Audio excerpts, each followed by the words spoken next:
The humidity hit me like a wet blanket the moment I cracked open the cab door. Florida in August. Thick air that sticks to your skin and makes you regret every life choice that brought you here. My name's Orville. Been driving these roads for 23 years. Mostly night shifts because the rates are better and the highways are emptier. That particular night in August 2023, I was hauling refrigerated produce from Miami up to Jacksonville. Nothing special, just another run I'd done hundreds of times before. I'd been on the road since 9 p.m., and it was pushing 2 in the morning when I noticed something was off. You develop a sixth sense after years of driving. You know every sound your rig makes, every vibration, every little quirk. That night, there was something different about the cab. Can't explain it exactly, just felt like the air was wrong. Like when you walk into your house and know immediately someone's been there. I pulled off at a way station near Fort Pierce to do my regular checks. The place was dead. No DOT officers, no other trucks, just me and the buzzing fluorescent lights. I grabbed my flashlight and did a walk around, checking the tires, the refrigeration unit, the door seals. Everything looked fine from the outside. But when I climbed back into the cab, that feeling got stronger. The dashboard clock read 2:17 a.m. I reached for my thermos of coffee, and that's when I saw it. A tiny red light, no bigger than a pinhead, blinking from somewhere near the overhead compartment. At first, I thought maybe it was just a reflection from outside, but when I moved my head, the angle stayed wrong. The light was inside the cab. I've installed plenty of equipment in my years. GPS units, dash cams, CB radios. I know what belongs and what doesn't. This wasn't mine. My hands started sweating despite the AC running full blast. I grabbed my flashlight and stood up in the cab, careful not to bump my head on the sleeper berth entrance. The red light blinked again. Steady rhythm, like a heartbeat. There it was. Tucked into the corner where the windshield meets the roof liner, barely visible unless you were looking for it. A small black device, maybe the size of a quarter, with a tiny lens pointed directly at the driver's seat. My stomach dropped. Someone had put a camera in my truck. I sat back down heavy in the seat, mind racing. When? Where? The truck had been locked whenever I wasn't in it. I'd been driving solo for the past 3 days, no passengers, no lot lizards, nobody. The only time anyone else had access was during loading and unloading, but those guys never come near the cab. I thought about ripping it out right then, but something stopped me. If someone was watching, they'd know I found it. Better to play dumb, at least until I figured out what was going on. I forced myself to act normal. Took a sip of coffee, adjusted my mirrors, checked my phone like nothing was wrong. But my hands were shaking. The dispatcher, Mabel, picked up on the third ring. She'd been working nights at the company for 15 years, knew every driver by voice. Orville, everything all right? You're not scheduled to check in for another hour. I kept my voice steady. Yeah, Mabel, just wanted to confirm the delivery address. Having some GPS issues. It was a lie, but I needed to talk to someone, needed to hear a familiar voice. Same as always, Jacksonville Distribution Center, Bay Street. You feeling okay? You sound different. Just tired. Hey, Mabel, has anyone been asking about my routes lately? Any new personnel at the terminals? There was a pause. That's an odd question. Not that I know of. Why? No reason, just curious. I'll check in when I hit Jacksonville. I hung up before she could ask more questions. The red light kept blinking. I wondered how long it had been there. Days, weeks? Someone had been watching me, watching everything I did in this cab. Every phone call, every stop, every time I changed clothes in the sleeper. The thought made my skin crawl. I pulled back onto I-95, trying to think clearly. Who would do this? I didn't haul anything valuable enough to warrant surveillance. Produce doesn't exactly attract high-level criminals. No angry ex-wife, no gambling debts, no enemies I could think of. I kept to myself, did my job, went home to an empty apartment. The highway stretched out ahead, empty except for the occasional car passing in the left lane. Every few minutes I'd glance at that red light, wondering if someone was watching me right now. Were they recording? Streaming? What did they want? About 30 miles north, I pulled into a rest stop. Needed to think, needed to get out of that cab for a minute. The rest area was mostly empty. A couple of RVs, a few cars, one other semi parked at the far end. I walked around the truck 3 times, checking underneath, checking the trailer, looking for anything else that didn't belong. Nothing. When I got back in the cab, I noticed something else. My logbook, which I always kept in the side pocket, had been moved. Just slightly, but I'm particular about these things.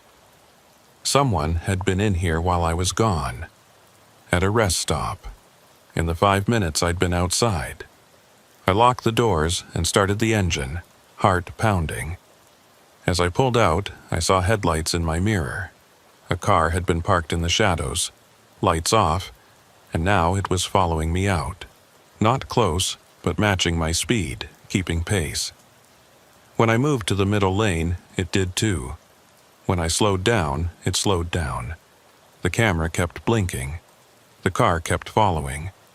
And I still had 200 miles to Jacksonville. I reached for the CB radio, then stopped. If they were listening to the camera, they might be monitoring the radio too. I was alone out here, truly alone, with someone watching every move I made. The Florida highway had never felt more dangerous. That's when my phone buzzed. Unknown number, I let it go to voicemail. It buzzed again. Same number. This time I answered, keeping my eyes on the road and that car in my mirrors. Hello? Silence. Not dead air, but that kind of silence where you know someone's there, listening, breathing. I could hear something in the background, road noise, like they were driving too. Who is this? Still nothing. Then, just before I was about to hang up, a voice, male, calm, almost friendly. You're doing fine, Orville. Just keep driving. Don't do anything stupid. The line went dead. My mouth went dry. They knew my name. They were watching me right now through that camera, and they wanted me to know it. This wasn't random. This was planned. I thought about calling 911, but what would I say? Someone put a camera in my truck and told me to keep driving? They'd think I was paranoid or high. Truckers aren't exactly known for their mental stability after too many night shifts. The car behind me had moved closer, maybe 300 feet back now. I could make out the shape. Looked like a sedan. Dark color, probably blue or black. No front plate that I could see. Florida doesn't require them, which makes tracking someone a lot harder. Mile marker 167 came and went. The camera blinked. The car followed. My phone stayed silent. I started thinking about Elmer, the mechanic at our terminal. He'd worked on my rig last week, routine maintenance. Good guy, been there forever, knows engines better than anyone. But he'd been acting strange lately, nervous, jumpy. When I'd asked him about it, he'd just muttered something about management breathing down his neck. What if someone had gotten to him? Paid him to install that camera, or threatened him. Elmer had grandkids, a sick wife. Everyone's got pressure points. The Vero Beach exit was coming up. I considered pulling off, finding a well-lit truck stop, maybe a place with security cameras. But that voice echoed in my head. Just keep driving. What would happen if I didn't? Would they call the cops, claim I was carrying something illegal, plant something in my trailer? I'd heard stories. Drivers finding drugs hidden in their loads, getting arrested at weigh stations, swearing they didn't know anything about it. Most of them probably were guilty, but what if some weren't? What if this was how it started? The clock hit 3 a.m. Jacksonville was still 2 hours away at this speed. The car had backed off slightly, but was still there. I tried to get a look at the driver when we passed under streetlights, but the windows were tinted. Could have been anyone. Could have been multiple people. My fuel gauge showed 3/4 full, enough to make Jacksonville without stopping. Good. The fewer stops, the fewer opportunities for whatever this was to escalate. But my bladder had other ideas. Too much coffee, too much stress. I could hold it maybe another hour, tops. The camera kept its rhythm. Blink, blink, blink, like it was counting down to something. I thought about my route. I'd been running the same lanes for 3 years. Miami to Jacksonville, Jacksonville to Tampa, Tampa back to Miami. Clockwork. Predictable. Anyone who wanted to study my patterns would have had plenty of time. But why? What was special about tonight? Then it hit me. The load. I hadn't thought much about it when I picked up. Just another refrigerated trailer full of produce. But the paperwork had been different. Usually I get a detailed manifest. So many crates of tomatoes, so many boxes of lettuce, weights, destinations. This time, it just said agricultural products with a weight total. Mabel had mentioned it was a new client, some export company. What if there was something else in that trailer? Something hidden among the legitimate cargo? And what if I was supposed to be the fall guy if it got discovered? The car behind me suddenly accelerated, pulling into the left lane. My grip tightened on the wheel as it came alongside me. I kept my eyes forward, peripheral vision tracking its movement. It matched my speed for about 10 seconds. Felt like an hour, then pulled ahead and merged back into my lane. Now I could see it clearly in my headlights. Dark blue sedan, Florida plates starting with Y. The driver never looked back, just maintained speed about 500 feet ahead. Leading me now instead of following. My phone buzzed again. Text message this time. Unknown number. I glanced at it on the mount. Take exit 197. Pull into the pilot station. Park in the back row. Exit 197 was Fort Drum, middle of nowhere, the kind of place where bad things happen and nobody finds out until morning, if ever. Every instinct told me not to do it. But that camera was still watching, and now I had a car in front and probably another behind. I had to make a decision. Follow their instructions and maybe find out what this was about, or keep driving and risk them escalating. The exit was coming up in 5 miles. 4 miles. 3 miles. The sedan ahead put on its blinker, moving toward the exit lane. I checked my mirrors. Sure enough, another set of headlights had appeared behind me, matching my speed. Boxed in, 2 miles. I reached under my seat, feeling for the tire iron I kept there. Old habit from my first year driving when I'd gotten jumped at a rest stop in Alabama. Never had to use it, but it made me feel better. My fingers found the cold metal. 1 mile. The exit sign loomed in my headlights. Pilot Travel Center, 24-hour. At least it would be lit. Probably have other truckers around. Unless they'd picked this spot because they knew it would be empty at this hour. August weeknight, not a major trucking route. Could go either way. I put on my blinker. The sedan took the exit, smooth and easy. I followed, the truck behind me doing the same. As we rolled up the off-ramp, I could see the pilot sign glowing in the distance. The parking lot looked mostly empty. Few cars near the building, maybe 2 or 3 rigs in the truck parking area. The sedan continued into the lot, passing the fuel islands, heading towards the back like they knew exactly where they were going. Like they'd been here before, planned this out. I followed, every nerve on edge, that camera still blinking away above my head. The sedan pulled into a spot near the dumpsters, far from the building lights. Engine stayed running. Nobody got out. I pulled the rig into the back row as instructed, parking parallel to the building so my driver's side faced away from the store. The truck that had been following parked 2 spaces down, also kept running. For a moment, nothing happened. 3 vehicles, engines idling, waiting.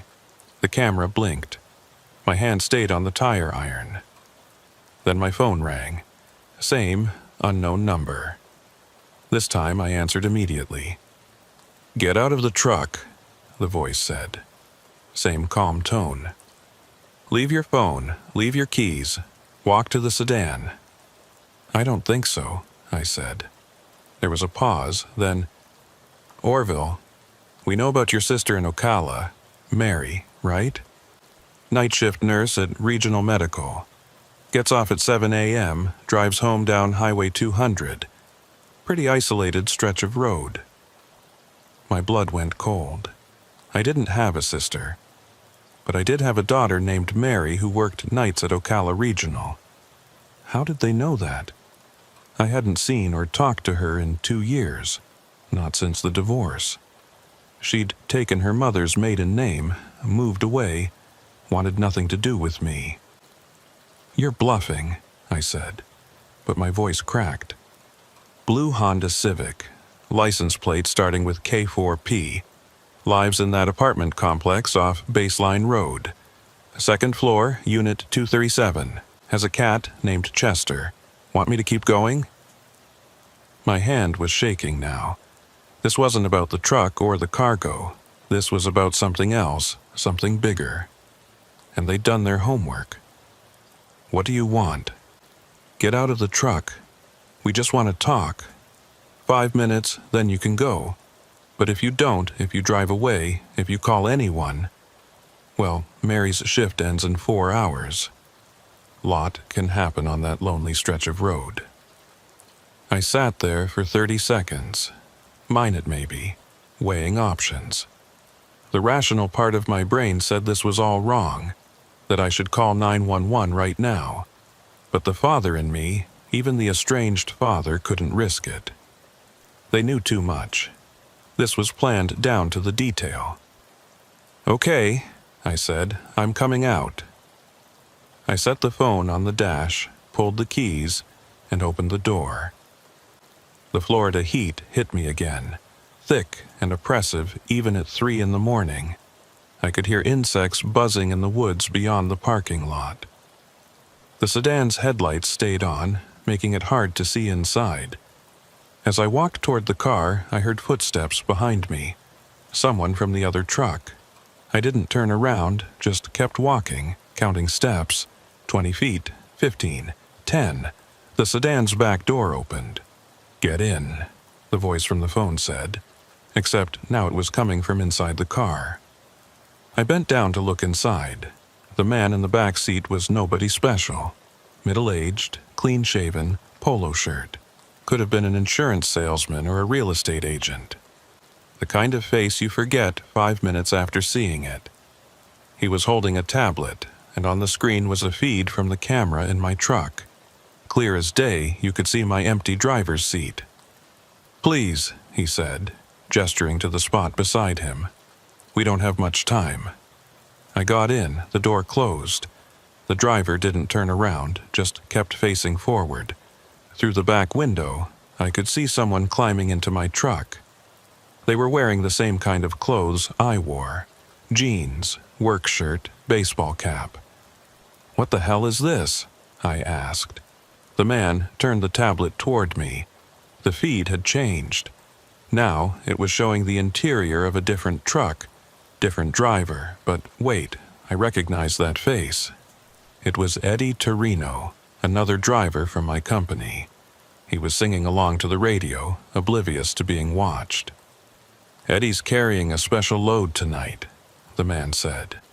"Something that needs to disappear between Miami and Jacksonville, but Eddie doesn't know that, and neither did you." "I don't understand." "Your company moves more than produce, Orville. Has been for years." Management skims a little here, adds a little there. Sometimes they need drivers who won't ask questions. Sometimes they need drivers who will. And sometimes, he tapped the tablet, they need drivers who can be in two places at once.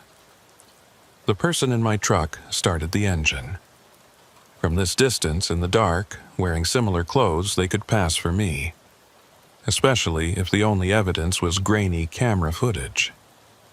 Your truck is going to break down in about an hour, the man continued. Right near mile marker 215. Terrible spot, no cell service. You'll be stranded for, 3 hours, maybe 4, just enough time for someone else to be driving a very similar truck through a way station near Yeehaw Junction. Similar enough that if anyone checks the logs, the times won't quite match up. You couldn't have been in both places. You're setting me up. No, Orville, we're setting you free. That camera in your truck, we didn't put it there, your company did. They've been watching all their drivers, looking for the ones they can trust and the ones they can't. You're too clean, too honest. So they were going to make you dirty, willing or not. You're lying. He showed me another screen on the tablet. Email exchanges between two people I didn't recognize, discussing the Orville problem and necessary leverage. One mentioned my daughter by name. Who are you people? I asked. Better you don't know. Let's just say not everyone in your company agrees with the new business model. Some of us remember when it was just about moving freight, not moving weight. The man reached into a bag and pulled out an envelope, thick with cash. 20,000, he said. Enough to relocate, start fresh. Maybe somewhere closer to Mary, mend some fences. And if I say no, then you get back in your truck and drive to Jacksonville. Deliver your load. Pretend none of this happened. But in about a week, maybe 2, federal agents are going to find something very interesting in your trailer. Something you swear you didn't know about. And that camera footage? Well, it's going to show you meeting with some very questionable people at a rest stop. People who might have paid you to look the other way. My mouth was dry. So I'm screwed either way. No. If you take this deal, you disappear tonight. The truck breaks down. You abandon it, vanish. The company reports it stolen. The heat comes down on them, not you. You become a victim, not a suspect. What about my daughter? She'll be protected. We have people watching. The company won't risk drawing attention to her once the feds start sniffing around. I stared at the envelope. 20 grand wasn't much for a life's work, but it was more than I'd saved in 23 years of driving. And if even half of what he was saying was true, my life as I knew it was over anyway. How do I know you won't just kill me once I agree? The man smiled. Orville, if we wanted you dead, we wouldn't be having this conversation. You'd have had an accident somewhere on I-95. Tired driver, jackknifed trailer, happens all the time. He was right about that. I'd seen enough wrecks to know how easy it was to make one happen.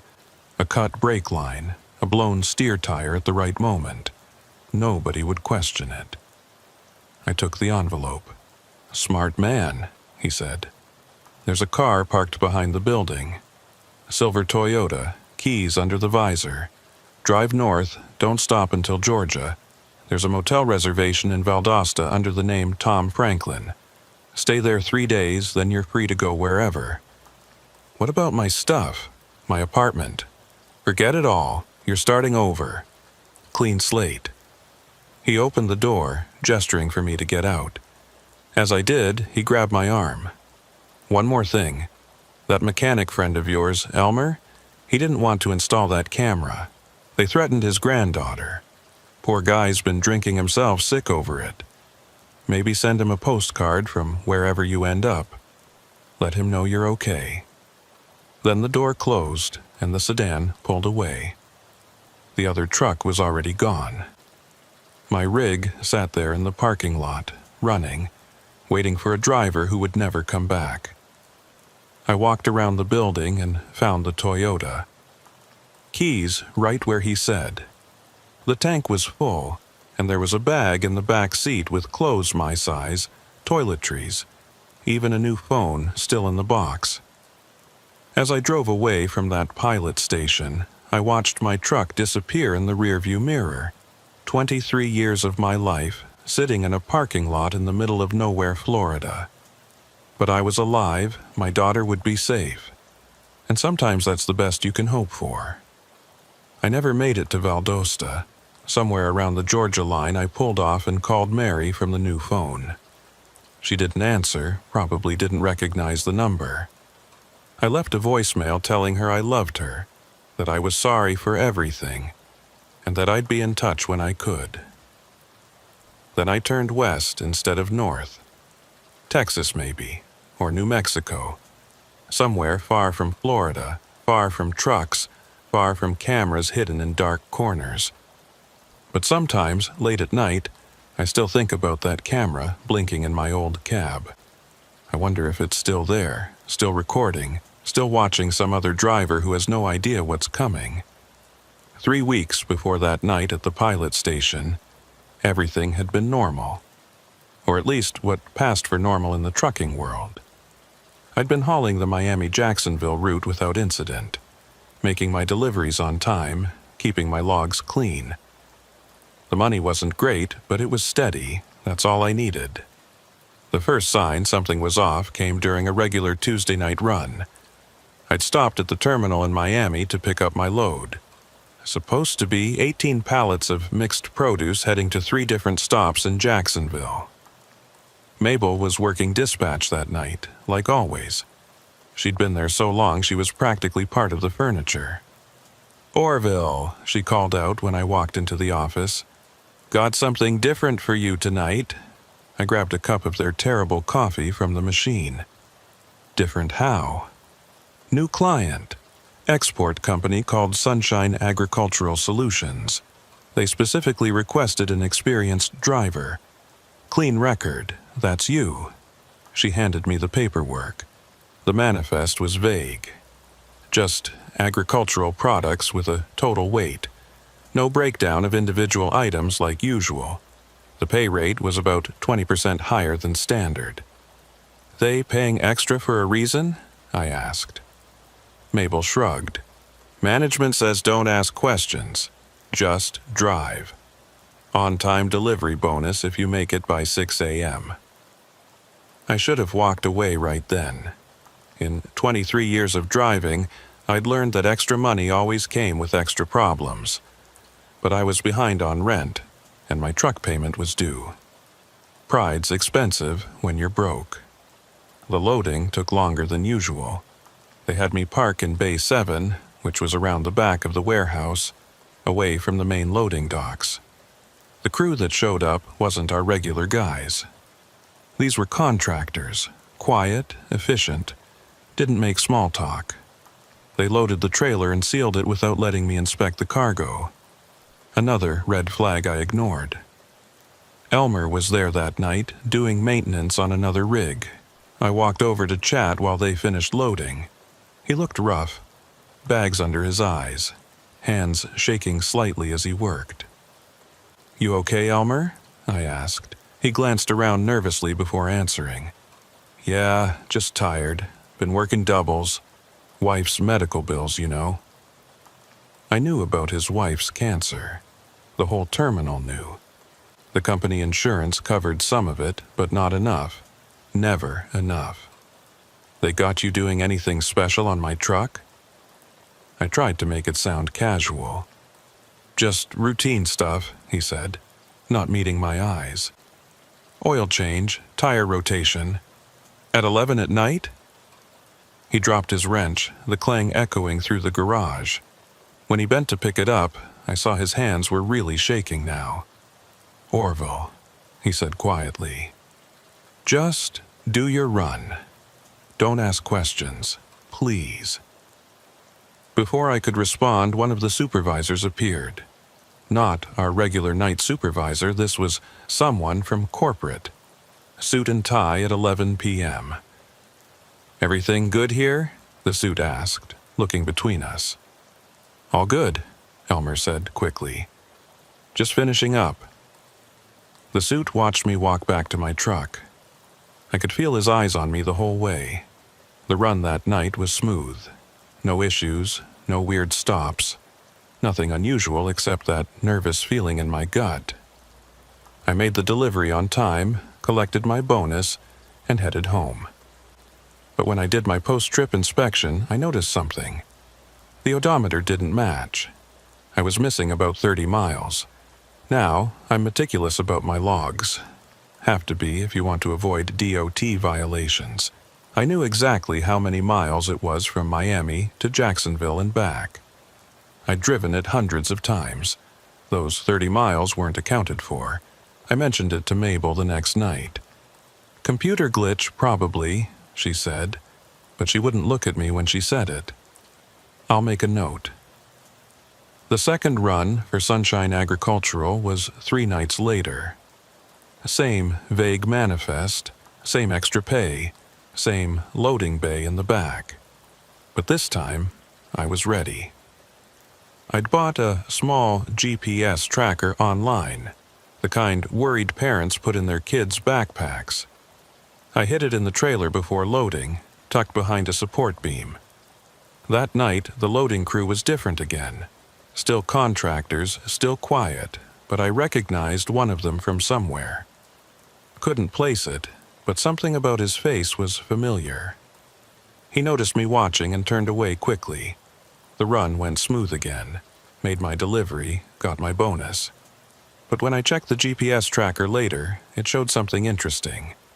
The truck had stopped for 43 minutes at a warehouse in Yeehaw Junction, a place I'd never been during time I was supposedly driving straight through. Someone was taking my truck on detours while I was driving. Sounds impossible, but the evidence was right there. The only explanation that made sense was that there were 2 trucks, mine and a double. Someone was running a parallel route, and the GPS tracker had somehow ended up in the wrong truck. But that seemed even crazier. I started paying more attention after that. Little things I'd overlooked before suddenly seemed significant. The night security guard who always seemed to be watching me. The new cameras installed around the terminal. The way conversations stopped when I walked into the break room. On my third run for Sunshine Agricultural, I tried something different. I kept a detailed log of everything, every mile, every minute, every stop. I even took photos with my phone, timestamps and all. If someone was messing with my truck or my loads, I'd have proof. That was the night I first noticed the sedan. It picked me up just north of Miami, staying about a quarter-mile back. Dark blue, 4-door. Could have been any one of 1,000 cars on Florida highways. But it matched my speed perfectly. When I slowed down, it slowed down. When I changed lanes, it changed lanes. I pulled off at a rest stop near Fort Pierce to see what would happen. The sedan kept going, didn't follow me off. I felt stupid, paranoid. Stayed there for 20 minutes, used the bathroom, bought another coffee. When I got back on the highway, there it was again. Same distance, same lane position. That's when things got really strange. My phone rang. The caller ID showed it was Mabel, but when I answered, it wasn't her voice. Orville, a man said. You're asking too many questions. Who is this? Someone trying to help. Stop looking into things. Just drive your route, collect your pay, go home. Where's Mabel? She's fine. She doesn't know I'm using her phone. Nobody does. I'm trying to keep you safe, but you need to stop digging. Safe from what? The line went dead. When I called back, Mabel answered, sounding normal. Said she hadn't called me. Must have been a crossed wire or something. Technology, right? I wanted to turn around, go back to Miami, confront someone. But who? And say what? That I was being followed by a sedan that might be anyone? That someone had called me from Mabel's phone, but she didn't remember? I'd sound insane. So I kept driving, made my delivery. But I also made a decision. This would be my last run for Sunshine Agricultural. Whatever they were into, I wanted no part of it. When I got back to Miami that morning, I went straight to the dispatch office. Mabel wasn't there. Her shift had ended. The day dispatcher, a young guy named Kevin, said she'd called in sick for her next shift. That wasn't like Mabel. She never missed work. I drove to her apartment. Mabel lived in a complex near the airport, one of those places built in the 70s that looked tired even when it was new. Her car was in the parking lot. I knocked on her door for 5 minutes before she finally answered. She looked terrible. Hair a mess, eyes red like she'd been crying. She opened the door just a crack, chain still on. "Orville? What are you doing here?" "Checking on you. Kevin said you called in sick." "I'm fine, just need some time." "Mabel, what's going on? Is someone threatening you?" Her eyes went wide. She looked past me, scanning the parking lot. "You need to leave now." "Not until you tell me what's happening." She stared at me for a long moment, then undid the chain. "Come in, quick." Her apartment was dark, curtains drawn. She led me to the kitchen, put on coffee with shaking hands. "They came to see me last night," she said. "After you left for your run, 2 men. They knew things, Orville, about my daughter in California, about my grandson's school. They said if I didn't cooperate, didn't keep my mouth shut." "About what? What are they moving in those trailers?" "I don't know. I swear I don't. But it's not produce. The real loads get swapped out somewhere. The paperwork gets changed. By the time you deliver, everything looks legitimate. We need to go to the police." She laughed, but there was no humor in it. "With what evidence? Besides, one of those men showed me a badge. Said he was federal, that this was part of an investigation, that interfering would be obstruction of justice." "You believed him?" "I don't know what to believe anymore. But I know I'm scared, and you should be too." She was right. I was scared. But I was also angry. I'd been driving honest loads for over 2 decades, and now someone was using me as cover for their criminal operation. My reputation, my license, my life, all of it was on the line. "Who else knows?" I asked. "I think Elmer, maybe a few others. But Orville, you can't fight this. These people, whoever they are, they've thought of everything. Just quit. Walk away." "I can't just quit. I need this job. You need to be alive more." She had a point. But walking away felt like admitting guilt, like I was part of whatever this was. And if they were threatening Mabel, what would they do if I suddenly quit? Would they think I was going to talk? I left Mabel's apartment with more questions than answers. Drove home, trying to think through my options.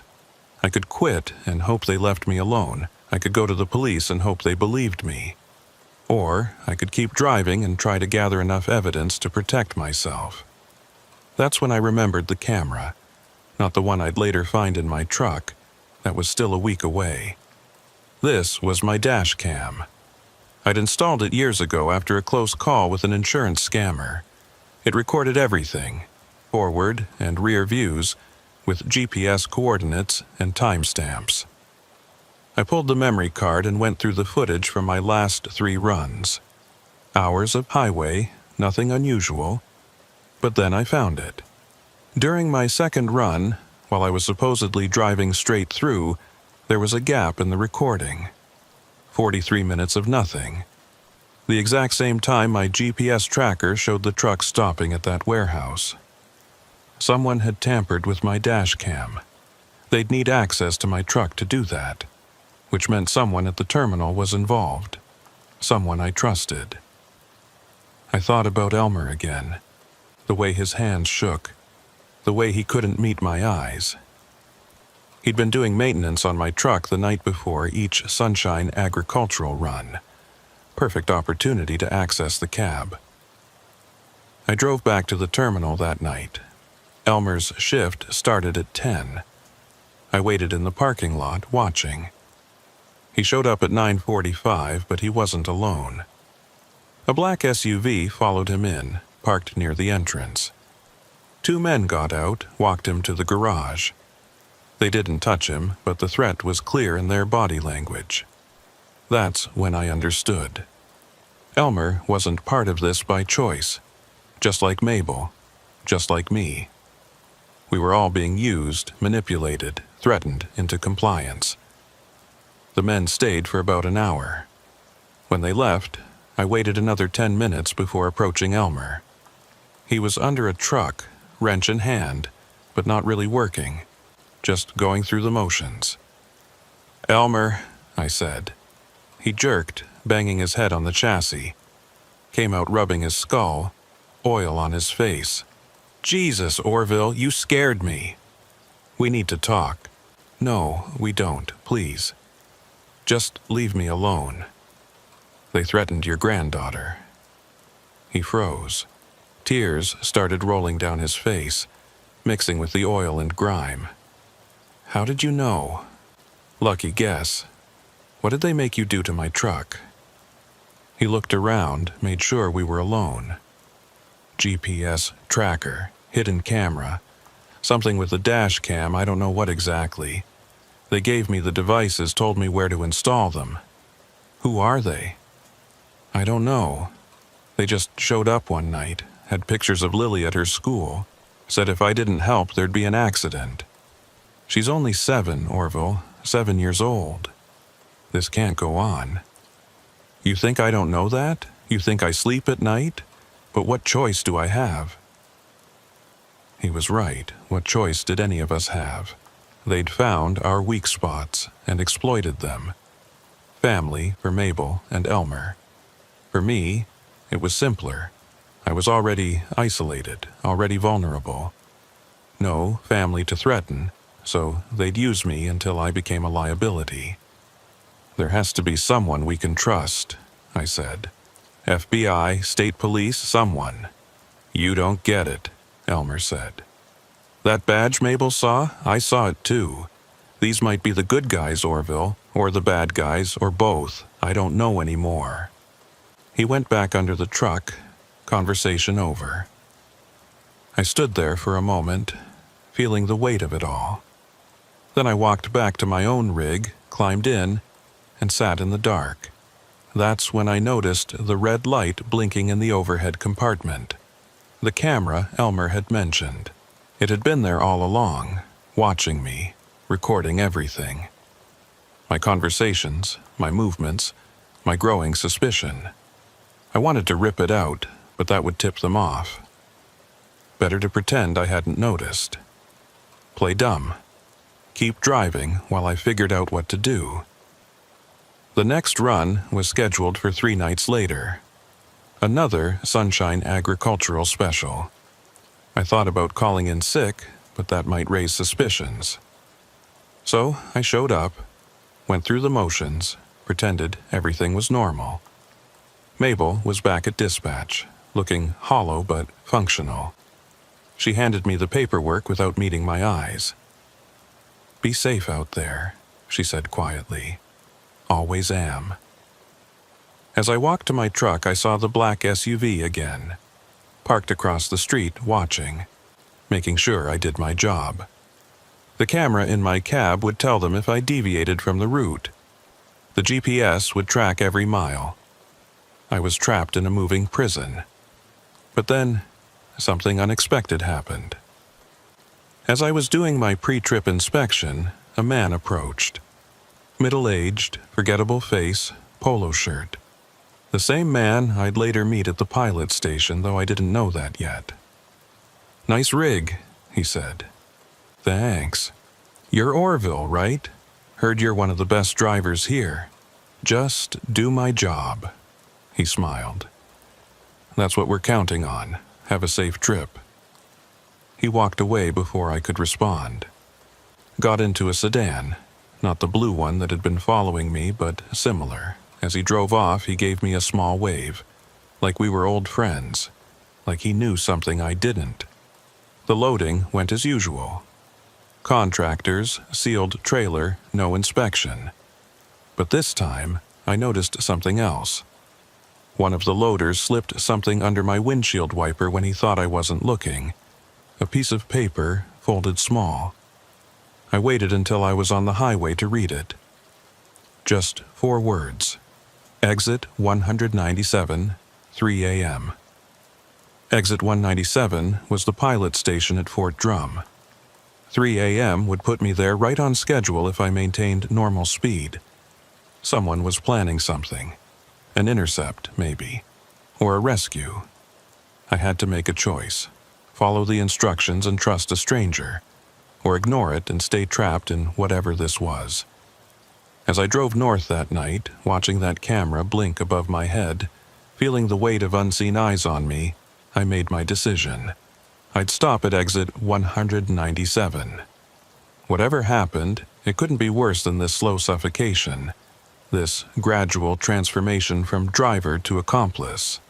The miles rolled by. The sedan appeared in my mirrors right on schedule, just like before.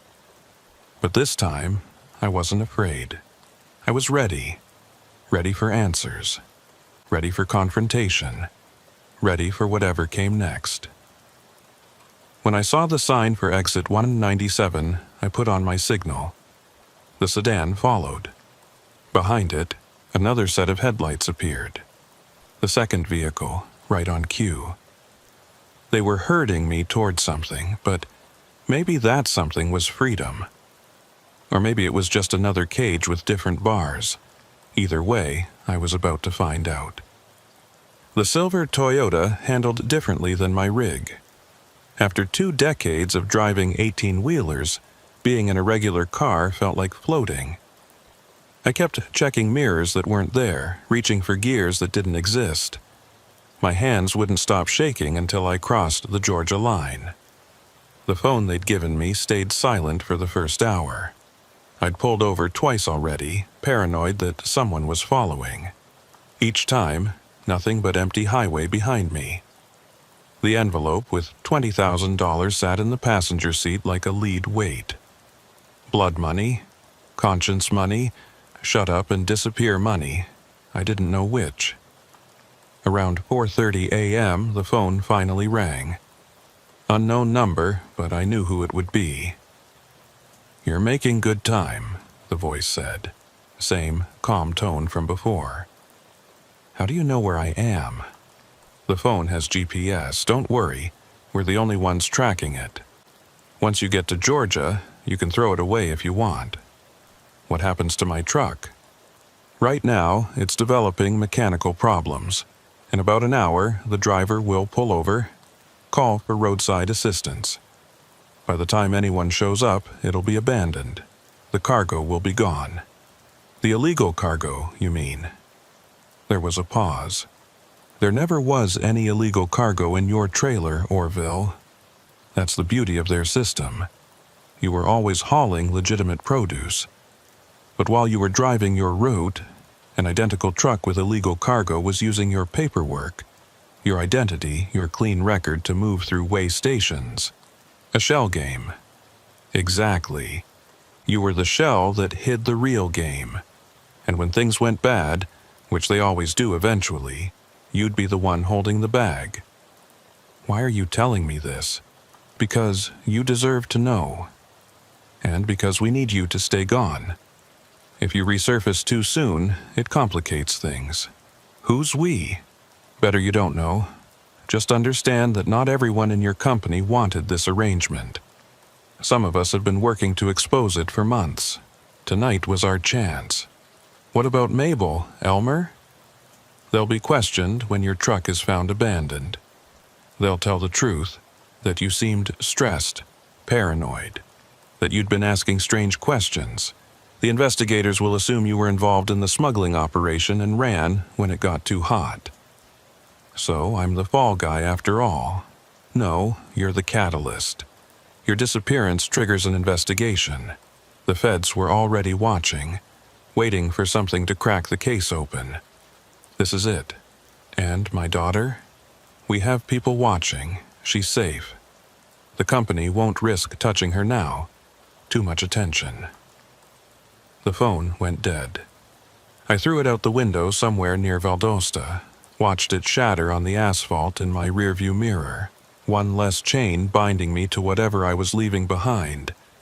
But I couldn't stop thinking about that camera in my truck. How long had they been watching? Every private moment, every phone call home, every time I'd broken down crying after the divorce. It was all recorded somewhere, filed away, ready to be used against me. I thought about Mary, my daughter.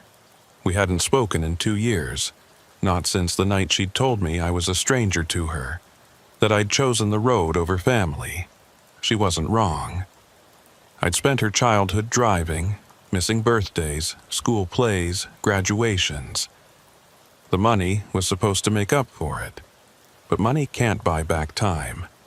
Now I had $20,000 and all the time in the world, but no way to spend it with her. Not yet. Maybe not ever. The sun was coming up as I reached the outskirts of Valdosta. The motel reservation was real, a run-down place called the Starlight Inn, the kind that still used actual keys instead of cards. Room 117, paid for 3 nights under the name Tom Franklin. I sat in that room for hours, staring at the water-stained ceiling, trying to process what had happened. In one night, I'd lost my job, my identity, my entire life. But I was alive, and according to the man on the phone, I'd helped expose something corrupt. That had to count for something. The local news that evening mentioned my truck. Abandoned big rig found on I-5, driver missing, FBI investigating possible connection to interstate smuggling ring. They showed my picture, an old CDL photo from 5 years ago. I looked younger, less tired, like someone who still believed in the American dream of honest work for honest pay. For 3 days I stayed in that room, only leaving to get food from the vending machines. The news coverage expanded. They found the second truck, the one that had been doubling my routes. The driver, when caught, started talking immediately. Names, dates, routes. The company's stock plummeted. Federal agents raided the terminal in Miami. They interviewed Mabel on the news. She looked exhausted, but relieved, like a weight had been lifted. She told them about the threats, the surveillance, the fear. She mentioned me, said I was a good driver who'd gotten caught up in something beyond my control. She hoped I was safe, wherever I was. Elmer wasn't interviewed, but the news mentioned him. He'd provided crucial evidence, the devices he'd been forced to install, the dates and times, descriptions of the men who'd threatened his granddaughter. He was being treated as a witness, not a suspect. That was good. Elmer deserved peace. On the 4th day, I left Valdosta. Didn't know where I was going, just drove west. The Toyota ate up miles like my rig used to, but quieter, lonelier. I stopped at truck stops out of habit, parked among the big rigs, listened to the drivers talk. Nobody recognized me. I was just another face in the crowd. Somewhere in Alabama, I bought a prepaid phone and called the number I'd memorized but never used. Mary's number. It rang 4 times before she answered. "Hello?" Her voice hit me like a physical blow. Same as her mother's, but younger, less bitter. "Mary, it's me." Silence. Then, "Dad, what number is this?" "It's complicated. I just wanted you to know I'm okay." "The news says you're missing, that you were involved in some smuggling thing." "I wasn't. I swear I wasn't, but I can't come back. Not yet."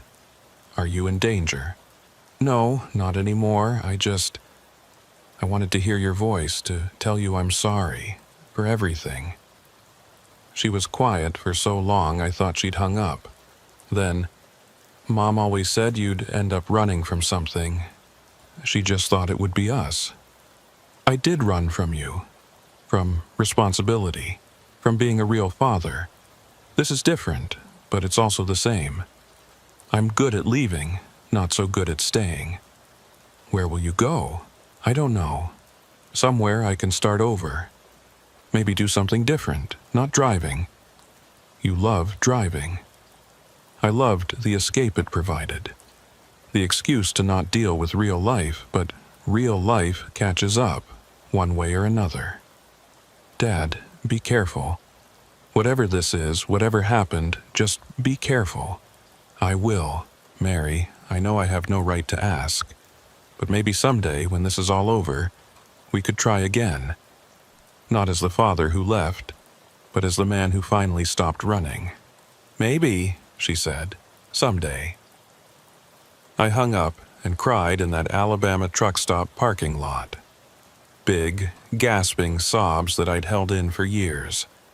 Truckers walked by, pretended not to notice. Professional courtesy.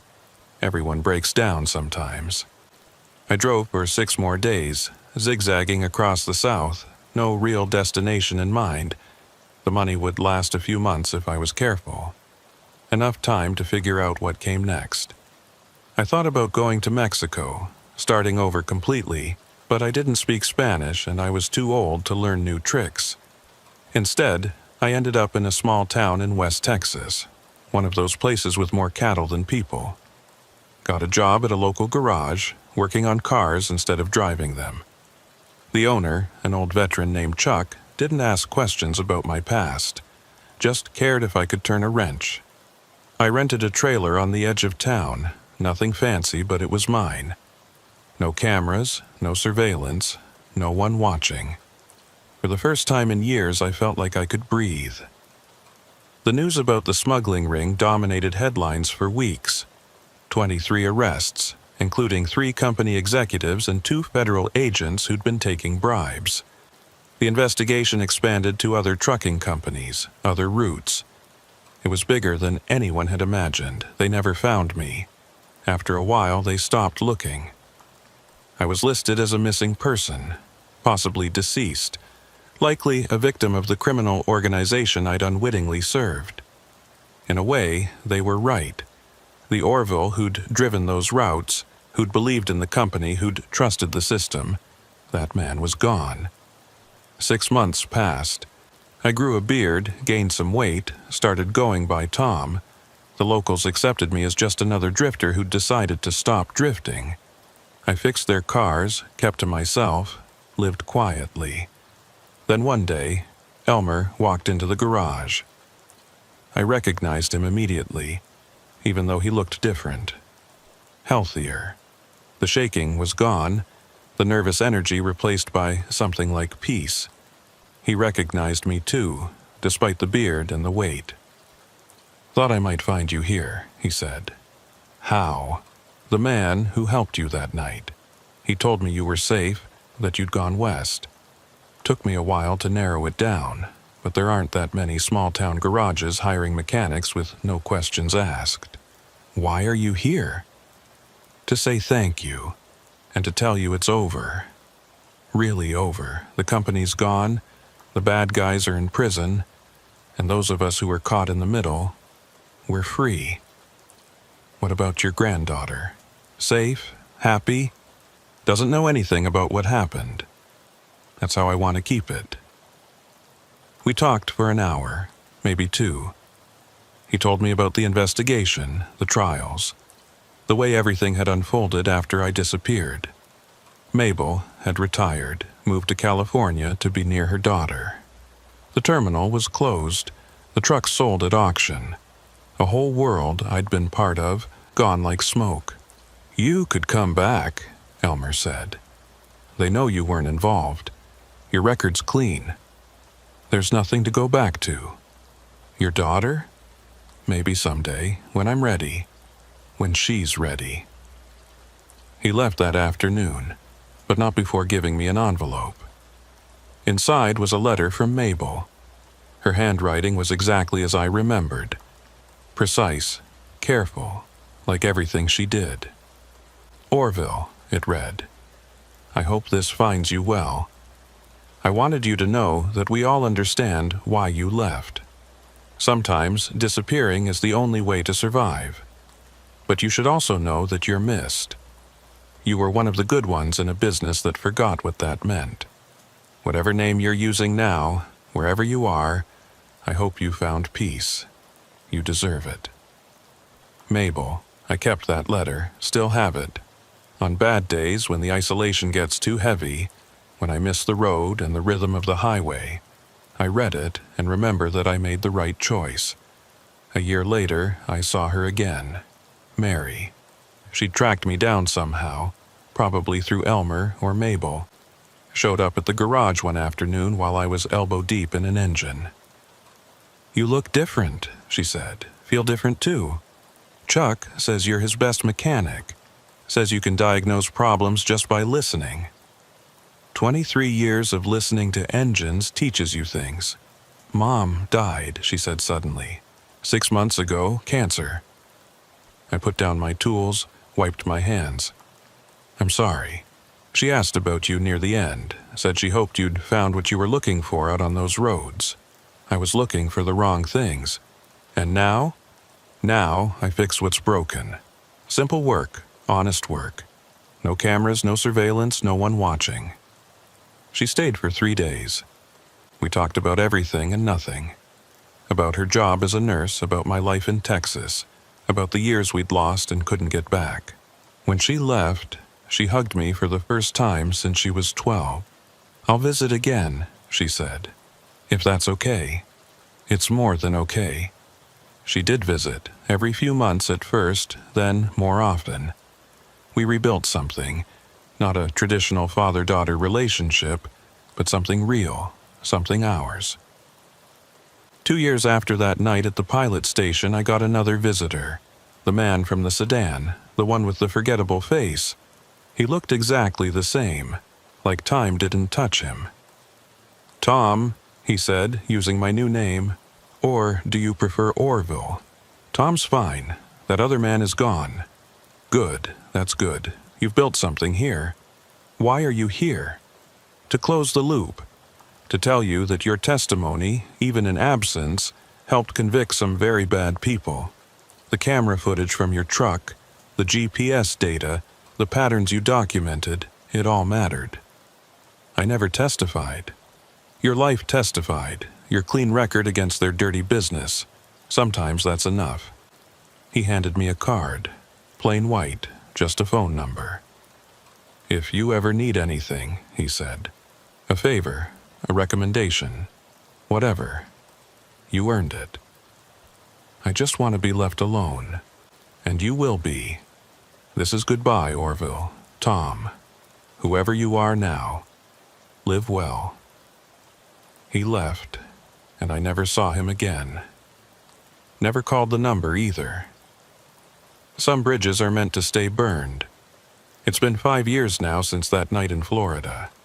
I still work at Chuck's garage, still live in the same trailer. Mary visits regularly, sometimes brings her boyfriend, a good kid who works construction. They're talking about marriage, kids, a future. Sometimes, late at night, I dream about driving. The endless highway, the weight of the trailer behind me, the solitude of the cab. But then I remember that blinking red light, the camera watching everything, and I wake up grateful for my small, anonymous life. The other day, a trucker came through town, needed emergency repair on his rig. While I worked on it, he talked about the industry, how it's changed, how there are cameras everywhere now, in the cab, on the dashboard, even facing the driver to make sure they're not falling asleep. No privacy anymore, he said. Companies watch everything. That must be hard, I said, keeping my voice neutral. You get used to it. Besides, if you're not doing anything wrong, what's there to hide? I wanted to tell him that it's not about having something to hide. It's about the weight of being watched, the way it changes you, makes you perform your own life instead of living it. But I just finished his repair, charged him fair price, sent him on his way. That night, I sat outside my trailer, watching the stars. No cameras, no surveillance, no one tracking my every move. Just me and the vast Texas sky. Free. The money from that envelope is long gone, spent on living, on starting over. But what I gained, the peace, the anonymity, the second chance, That's priceless. Not everyone gets to disappear and rebuild. Not everyone survives their past. I think about Orville sometimes, the man I used to be. 46 years old, divorced, estranged from his daughter, driving endless nights to avoid dealing with his life. He wasn't a bad man, just lost. The camera in his truck wasn't what trapped him. He was already trapped, had been for years. In a strange way, that night at the pilot station freed him, freed me. The men who threatened and manipulated us thought they were in control, but they gave us something precious, a reason to run, to start over, to become someone new. I'm Tom now, 51 years old, mechanic, father to a daughter who visits, friend to a few locals who don't ask questions. It's a smaller life than Orville's, quieter, but it's real. No one's watching. No one's recording. No camera blinks in the darkness above my head. Sometimes that's all freedom is. The absence of eyes upon you, the right to be unobserved, unrecorded, unknown. Orville never had that. Tom does, and that makes all the difference. The call came on a Tuesday afternoon, 5 years after I'd become Tom. I was under a Chevy pickup, replacing a transmission line, when Chuck hollered from the office. "Tom, phone for you." I almost didn't answer. The only people who called me at work were parts suppliers and Mary. But something in Chuck's voice made me slide out from under the truck. "Says it's urgent," Chuck added, holding out the receiver. The voice on the other end was familiar but older, rougher. "Mabel." "Orville, Tom. I'm sorry to call you like this. I got your number from Elmer." "Mabel, what's wrong?" "It's happening again. Different company, same setup, and this time they're using your name." My blood went cold. I set down my wrench, walked outside where Chuck couldn't hear. "What do you mean, using my name?" "There's a driver in Florida. Goes by Orville Hutchins. Has your old CDL number, your birthday, everything. He's been running routes for 6 months. Miami to Jacksonville. Same route you used to run. That's identity theft. We should call. It's more than that. Remember the man who helped you that night? The one with the forgettable face. He contacted me last week. Said the people who ran the old operation, some of them got out of prison. They're starting over, and they're using your ghost as cover." I sat down on a stack of old tires, mind racing. I'd been Tom for so long, I'd almost forgotten Orville could be resurrected. Why my identity? Because you're perfect. Missing, presumed dead, but never officially declared so. Clean record before you disappeared. They can run drugs for years under your name, and if they get caught, who's going to prosecute a dead man? The FBI must know. The FBI thinks you're dead. Case closed. This new operation, it's smarter, smaller. They learned from their mistakes. What do you want me to do about it? There was a long pause. The man who helped you, he needs you to come back. Not permanently, just long enough to prove you're alive, that someone's stealing your identity. It's the only way to stop them. I can't go back. I have a life here. They know about Mary. Those 4 words changed everything. My hand tightened on the phone. What about Mary? She's safe for now. But if this operation succeeds, if they establish themselves using your name, she becomes leverage. They'll always have that connection to you through her. I thought about my daughter, about the life she'd built, the future she was planning. She didn't deserve to be pulled into this again. "Where?" I asked. "Miami. There's a truck stop off Highway 1, exit 27. Thursday night, midnight, he'll explain everything." "Mabel, I'm not Orville anymore. I know. But sometimes the past needs us to be who we were just for a moment, to protect who we've become." She hung up. I stood there in the Texas heat, staring at nothing, feeling the weight of those 5 quiet years suddenly pressing down on me. Chuck found me there an hour later, still holding the dead phone. "Bad news?" he asked. "Old news. Thought it was buried, but it's climbing out of the grave. Need some time off? Maybe a week. Family emergency." Chuck nodded. He never pushed, never asked questions. It's why I'd stayed so long. That night, I sat in my trailer, looking at the few things I'd accumulated as Tom. Not much. Some clothes, some tools, a photo of Mary from her last visit. I'd learned to travel light, to be ready to disappear again if needed. Maybe part of me always knew this day would come. I called Mary from the prepaid phone I kept for emergencies. "Dad, is everything okay? You never call from this number unless I have to go away for a few days, maybe a week." "Go away? Where?" "Florida." Silence, then, "Dad, no. Whatever this is, you don't have to. Someone's using my name, my old name. If I don't stop them, it could come back on you. Let them use it. You're Tom now. Orville's dead. Not legally. And that's the problem. Mary, I need you to be careful for the next week. Maybe stay with your boyfriend's family." "You're scaring me." "Good. Scared keeps you safe. I'll call you when it's over." "Dad, I love you, Mary. Whatever happens, remember that." The drive to Florida took 2 days. I could have flown, but I needed the time to think, to prepare. Also, Tom didn't fly. Tom didn't exist in any system that required ID. Tom was a ghost, and ghosts don't leave paper trails. As I crossed into Florida, the humidity hit like a memory. Nothing had changed.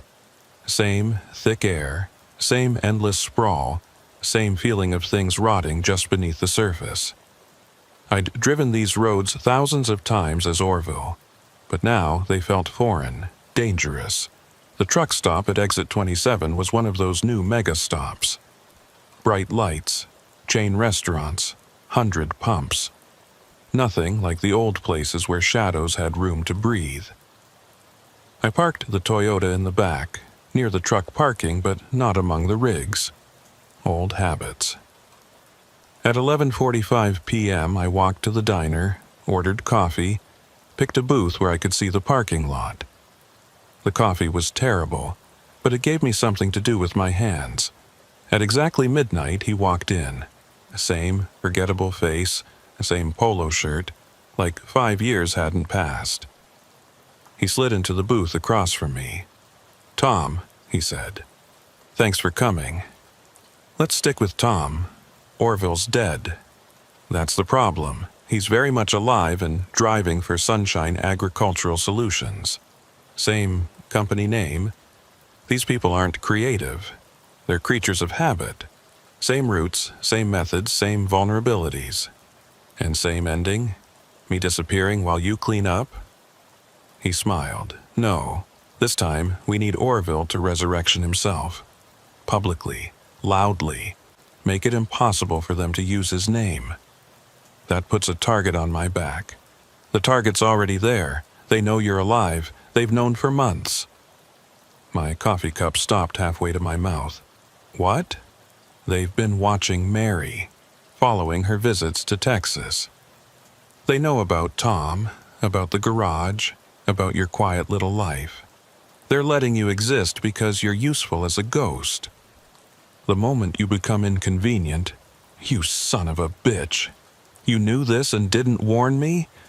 We only found out last week. That's why Mabel called. That's why you're here. What do you want me to do?" He pulled out a folder, slid it across the table. Inside were photos of a man who looked like me if I'd kept driving, kept aging in that cab. Same build, similar face, but harder, meaner. He was standing next to a rig with my old company's logo, which shouldn't exist since the company was supposedly defunct.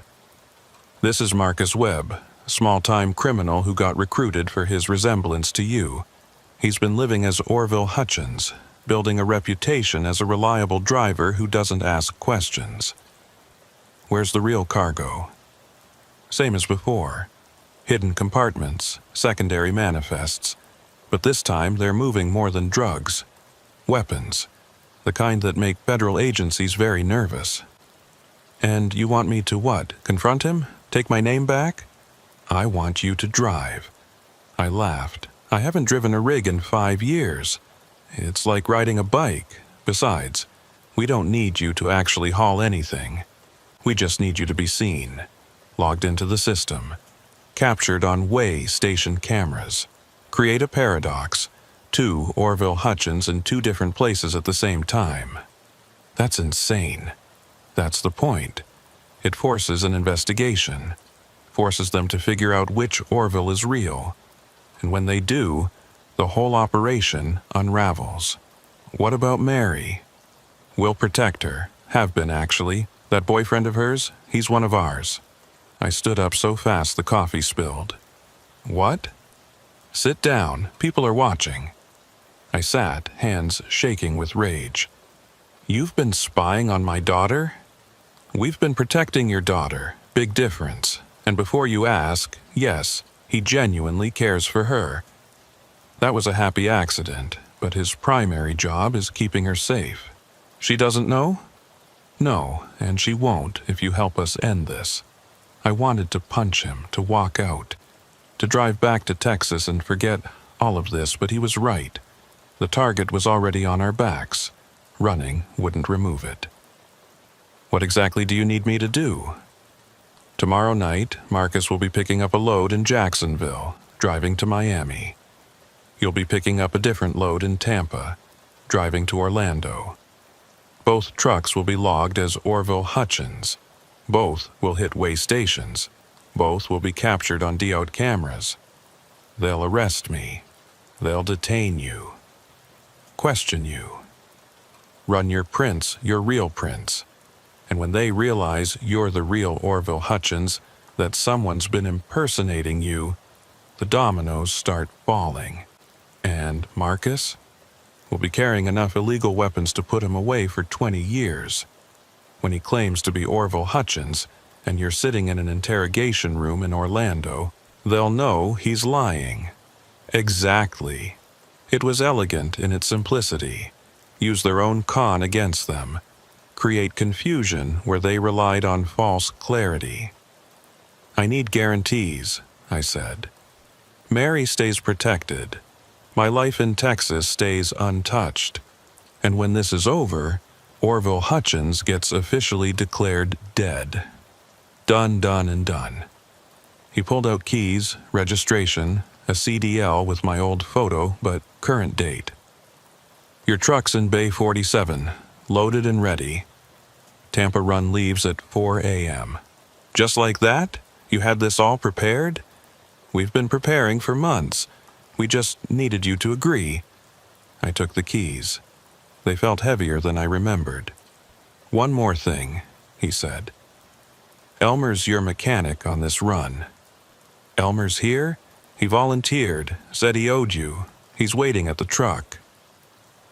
I found Elmer in Bay 47, doing a pre-trip inspection on a rig that looked exactly like my old one.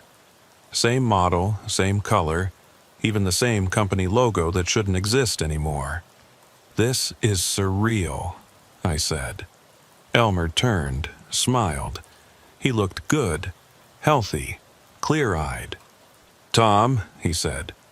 Or should I say Orville? Let's stick with Tom until I'm in that cab.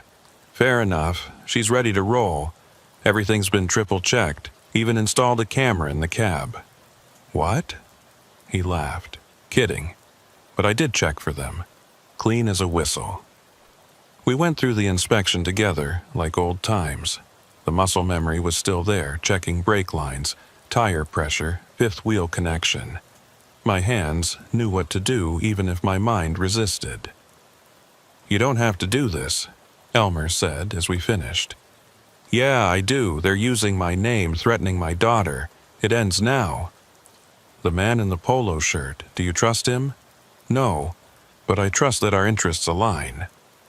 For now. At 3:45 a.m., I climbed into the cab. The seat felt familiar, the wheel solid in my hands. I adjusted the mirrors, checked the gauges, felt 23 years of experience flooding back. Orville wasn't dead, he'd just been sleeping. The engine turned over smooth. I let it idle, feeling the vibration, the power. Part of me had missed this, the simplicity of it. Point A to point B. No ambiguity, no gray areas, just the road.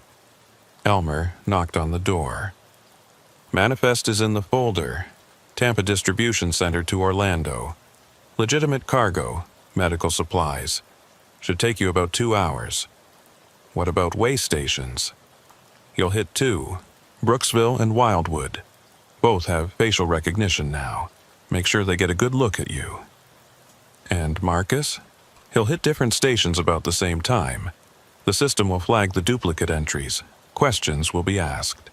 I nodded, put the truck in gear. Elmer stepped back, gave me a thumbs up. As I pulled out of the bay, I saw the man in the polo shirt standing by the diner, watching. He raised his coffee cup in salute. The highway was empty at 4 a.m. Just me and the occasional car, the rhythm of the road returning like an old song. I'd forgotten how meditative it could be, how the miles could eat away anxiety, leave only focus. The first way station came up faster than expected. The sign flashed, "All trucks must enter." I signaled, slowed, pulled into the lane. The scale system was automated now. No need to stop if you were in compliance. But the cameras were everywhere. Front, side, overhead. They captured everything. I made sure to look directly at the main camera as I rolled through. Let the facial recognition get a perfect shot. The light turned green, weight good, free to go. But I knew that somewhere, a computer was logging this. Orville Hutchins, Florida CDL, heading north on I-75. 20 miles later, my phone rang. Not the prepaid, the smartphone the man had given me. "You just created your first paradox," he said. Marcus hit the way station on I-95 3 minutes ago. Same name, same CDL number, different location. That was fast. DOT computers don't flag it immediately. Takes about an hour for the system to recognize the impossibility. By then, you'll have hit the second station. What if they stop me before Orlando? They won't. They'll want to see where you're going, what you're carrying. You're not the criminal here, you're the key to exposing them. The second way station was busier. 3 trucks ahead of me, state trooper parked at the exit. My hands started sweating. 5 years of hiding, and here I was deliberately putting myself in the system. The truck ahead cleared. My turn. I pulled forward, stopped on the scale. The trooper looked up from his computer, made eye contact. I nodded, professional courtesy. He nodded back, went back to his screen. Green light, move along. As I pulled back onto the highway, I realized I'd been holding my breath. The old Orville would have been calm, just another day at work. But Tom knew better. Tom knew that cameras were never just cameras, that normal was often performance. Orlando came into view as the sun was rising, painting the city in orange and pink. The distribution center was in an industrial area, surrounded by identical warehouses. I found the receiving dock, backed in smooth. Still had the touch. The dock workers unloaded quickly, efficiently. Normal cargo, normal delivery. Nothing suspicious except the driver's name causing computers across the state to flash warnings. I was signing the paperwork when the first police car arrived. No sirens, no drama, just 2 officers walking toward me with practiced calm. "Orville Hutchins," one asked. "That's me. We need you to come with us. Few questions about your documentation." "Is there a problem?" "That's what we're trying to figure out." I went willingly, no resistance, no drama. In the back of the squad car, I texted the number the man had given me. Picked up. The response was immediate. Marcus in custody, Jacksonville. Showtime. The interrogation room was exactly what you'd expect. Fluorescent lights, metal table, two-way mirror. They left me there for an hour, let me stew. Tom wanted to run. Orville knew to wait. Finally, 2 detectives entered. One older, heavy, looked tired. One younger, sharp, eager. "Mr. Hutchins," the older one said, "we have a problem." "What kind of a problem?" He set down a tablet, showed me a split screen. 2 photos, both supposedly me, taken at different way stations at the exact same time, 200 miles apart. "Care to explain how you can be in 2 places at once?" "I can't. That's impossible." "That's what we thought. So we ran prints from both scenes." The younger detective leaned forward. "The prints from Jacksonville don't match anyone in our system. But yours," he tapped the table, "yours match Orville Hutchins, CDL issued 2001, reported missing 2018. I've been living in Texas, off the grid, personal reasons. And you just decided to start driving again, today, under your old name?" "I never stopped being Orville Hutchins, just stopped using the name for a while." They exchanged glances. The older detective pulled out another photo.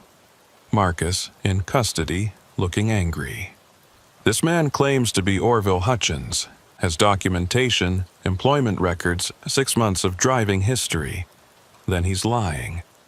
Why would someone pretend to be you?" I thought about how much to reveal. The man in the polo shirt had said to tell the truth, mostly. 5 years ago, I walked away from a bad situation. A company I worked for was involved in smuggling. I discovered it, got threatened, disappeared for my own safety. If someone's using my name now, it's probably connected to that. The younger detective was taking notes rapidly. "You're saying this is connected to the Sunshine Agricultural case? Same company name, same routes, you tell me. Mr. Hutchins, are you willing to testify to your identity? Take a polygraph? Whatever you need." They kept me for 6 hours. Fingerprints, photographs, detailed statement. By the time they were done, Marcus had been caught with enough weapons to arm a small militia. His prints came back as Marcus Webb, wanted in 3 states. The fake Orville was exposed, but more importantly, the investigation exploded outward. The new Sunshine Agricultural, the routes, the other drivers. All of it unraveled because 2 men couldn't be in 2 places at once. They released me at sunset with a warning not to leave the state. I walked out to find the man in the polo shirt waiting with my Toyota. "Well played," he said. "Is it over?" "This part is. Marcus is talking, names are being named, arrests are being made. And my name? Will be cleared, officially. We'll also process the death certificate you wanted. Orville Hutchins died in a trucking accident in 2018. Body never recovered. So I'm dead again. Free to be Tom permanently. What about Mary's boyfriend? We'll propose next month. Genuinely. His protective duties ended the moment Marcus was arrested. If you're lying, I'm not. Go home, Tom. Go back to your garage, your quiet life. You've earned it." I took the keys, started walking to my car, then turned back. "The cameras," I said. "They're everywhere now, in trucks, on highways, in our pockets. How do we stay free when everyone's watching?" He smiled that forgettable smile. "You don't stay free by hiding from cameras. You stay free by being so boring they stop watching. Be Tom. Fix cars. Live quietly. The cameras will move on to more interesting subjects. And if they don't, then we'll have this conversation again. But I don't think we will." I drove back to Texas that night, 12 hours straight, windows down, radio off. Just the sound of the road, the rhythm of the miles. At the state line, I pulled over, took out the CDL with Orville's name, and tore it into pieces. Let them blow away in the wind. Tom drove the rest of the way home. Chuck didn't ask questions when I showed up for work 3 days later. Just handed me a work order, pointed at a Ford that needed a new alternator. I got to work, hands steady, mind clear. That afternoon, Mary called. "Dad, you okay? You sound different." "I'm good, really good. How's everything with you?" "Actually, I have news. David proposed. We're getting married." I smiled, genuine for the first time in days. "That's wonderful, sweetheart. He's a lucky man. Will you walk me down the aisle?" "If you'll have me." "Of course. Dad?" "Yeah." "Whatever you did in Florida, whatever that was about, thank you. I don't need to know details. I just need to know you're home safe." "I'm home, and I'm staying."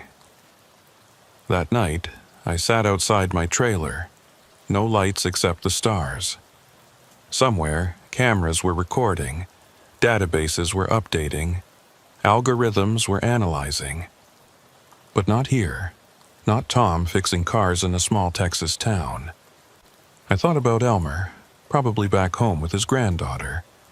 About Mabel in California, finally at peace. About Marcus in federal custody, the real criminals being rounded up. But mostly, I thought about nothing. Just sat in the quiet, no one watching, no red lights blinking in the darkness above. Free. The camera in Orville's truck had started it all. The fear of being watched, of being exposed, of losing control. But the real prison had been the life I'd built around that fear.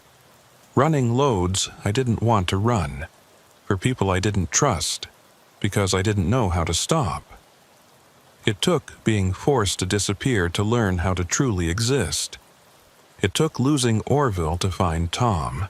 And it took facing the cameras one last time to realize they only had power if you had something to hide. Now I had nothing to hide. Tom was clean, boring, invisible.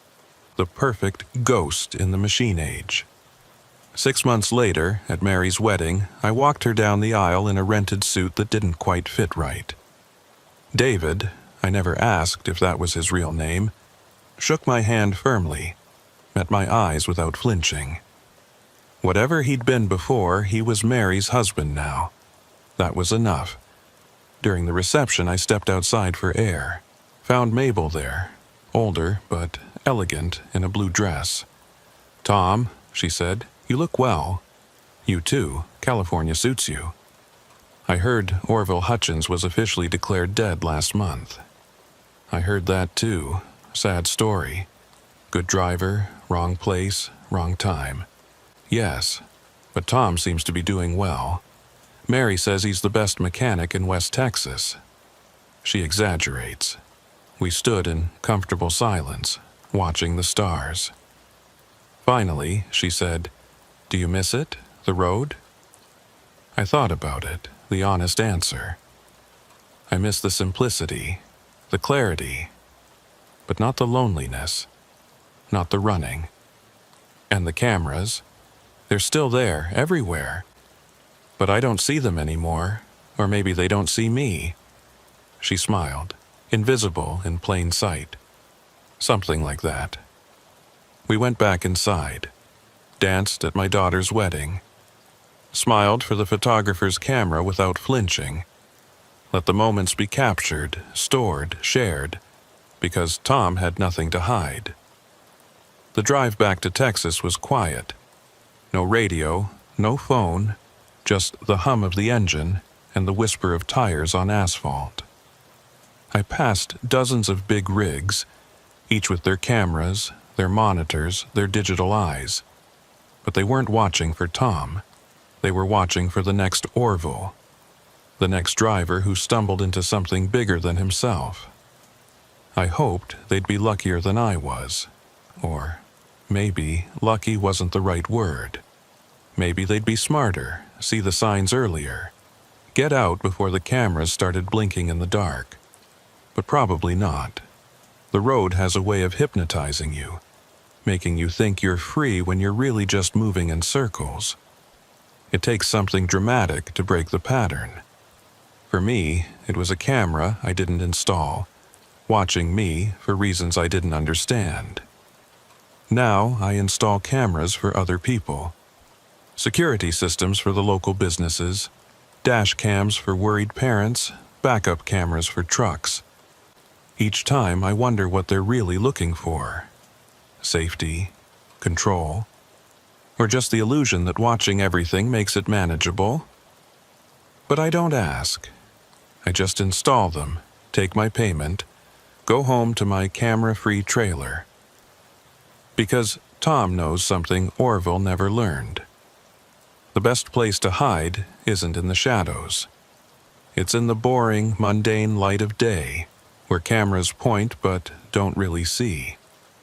The hidden camera that started everything is probably in an evidence locker somewhere, its red light long dead. But its real power was never in what it recorded. It was in what it revealed. That being watched changes you. That privacy is precious. And that sometimes the only way to be free is to let your old self die and walk away. Orville Hutchins is dead. The cameras confirmed it. Tom is alive, invisible, free. And that red light? It never blinks for him. The smell hit me first. Sweet, chemical, wrong. Like rotting fruit mixed with diesel exhaust and something else I couldn't place. It was 3 a.m, August 2023, and I was standing at the back of my trailer at a way station just outside of Gainesville, Florida. My name's Clarence. Been driving trucks for 31 years, and in all that time, I'd never smelled anything like this coming from a refrigerated load of supposed strawberries. I'd picked up the load 6 hours earlier in Plant City, the strawberry capital of Florida. Standard run to Atlanta, nothing special about it except the pay was better than usual and the loading crew had been weird about letting me inspect the cargo. Bertha, the loading supervisor, had practically pushed me away from the trailer when I tried to check the pallets. "Everything's fine, Clarence," she'd said, sweat dripping down her face despite the cool night air. "Just fresh strawberries, packed and ready. You don't want to break the cold seal." I'd been in this business too long to argue with dispatchers and supervisors. You pick up, you deliver, you get paid, don't ask questions. But that smell was making me nervous. Refrigerated units sometimes leak coolant, but this wasn't that. This was something organic, something that shouldn't be in my trailer. The way station was supposed to be closed, but the lights were on for the automated system. I'd only stopped because my engine temperature gauge had been climbing, probably just the Florida humidity playing hell with my cooling system. But once I stopped, that smell got stronger. I walked around to the back of the trailer, put my hand on the door handle. The metal was cold, which was good, meant the refrigeration unit was working. But there was something else, a vibration I could feel through the door that didn't match the steady hum of the cooling system. Every instinct told me not to open that door. In trucking, plausible deniability is your best friend.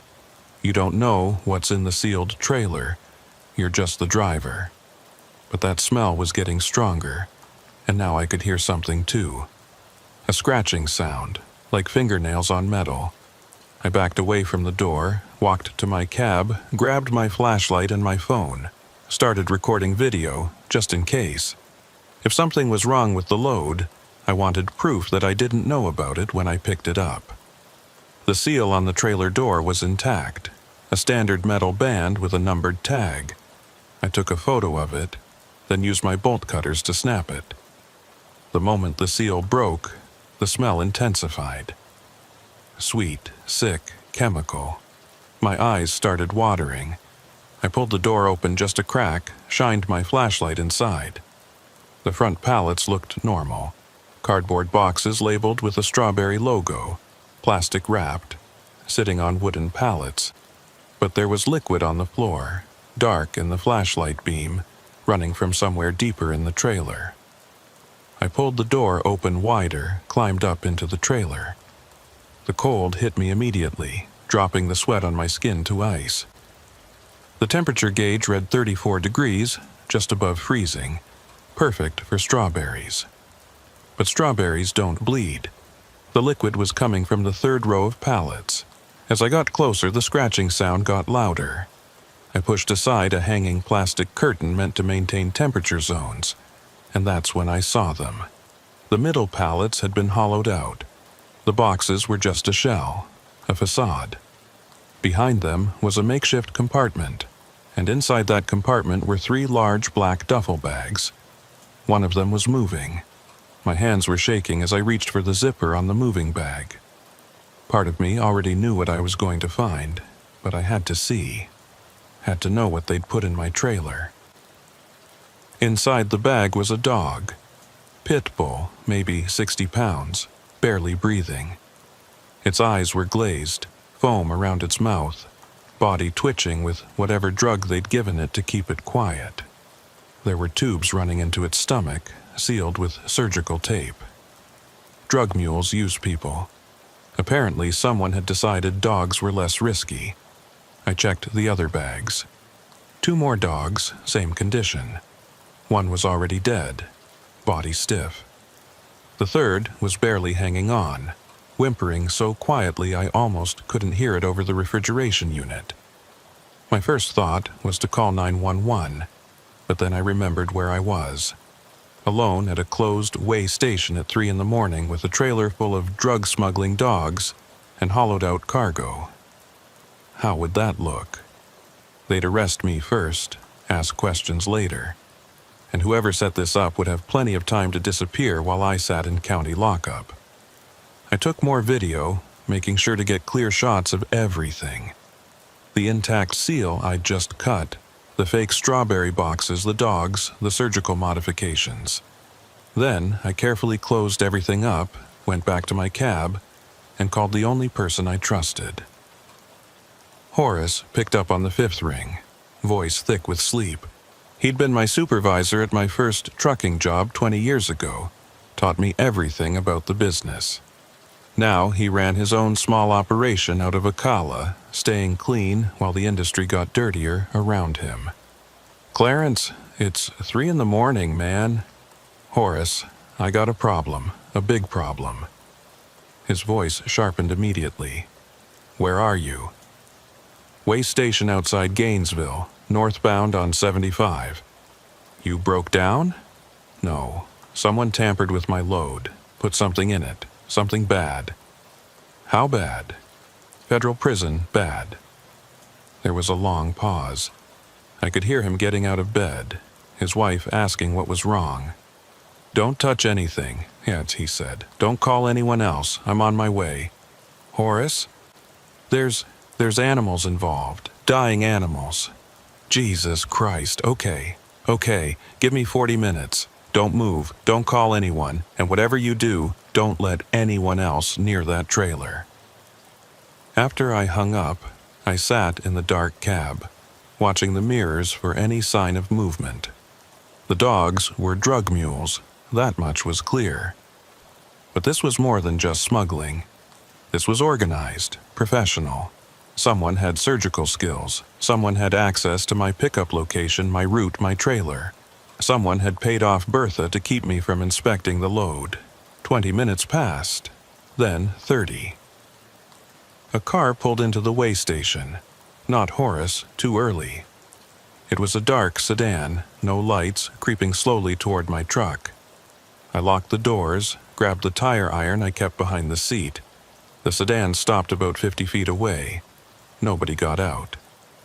We sat there, them watching me watching them.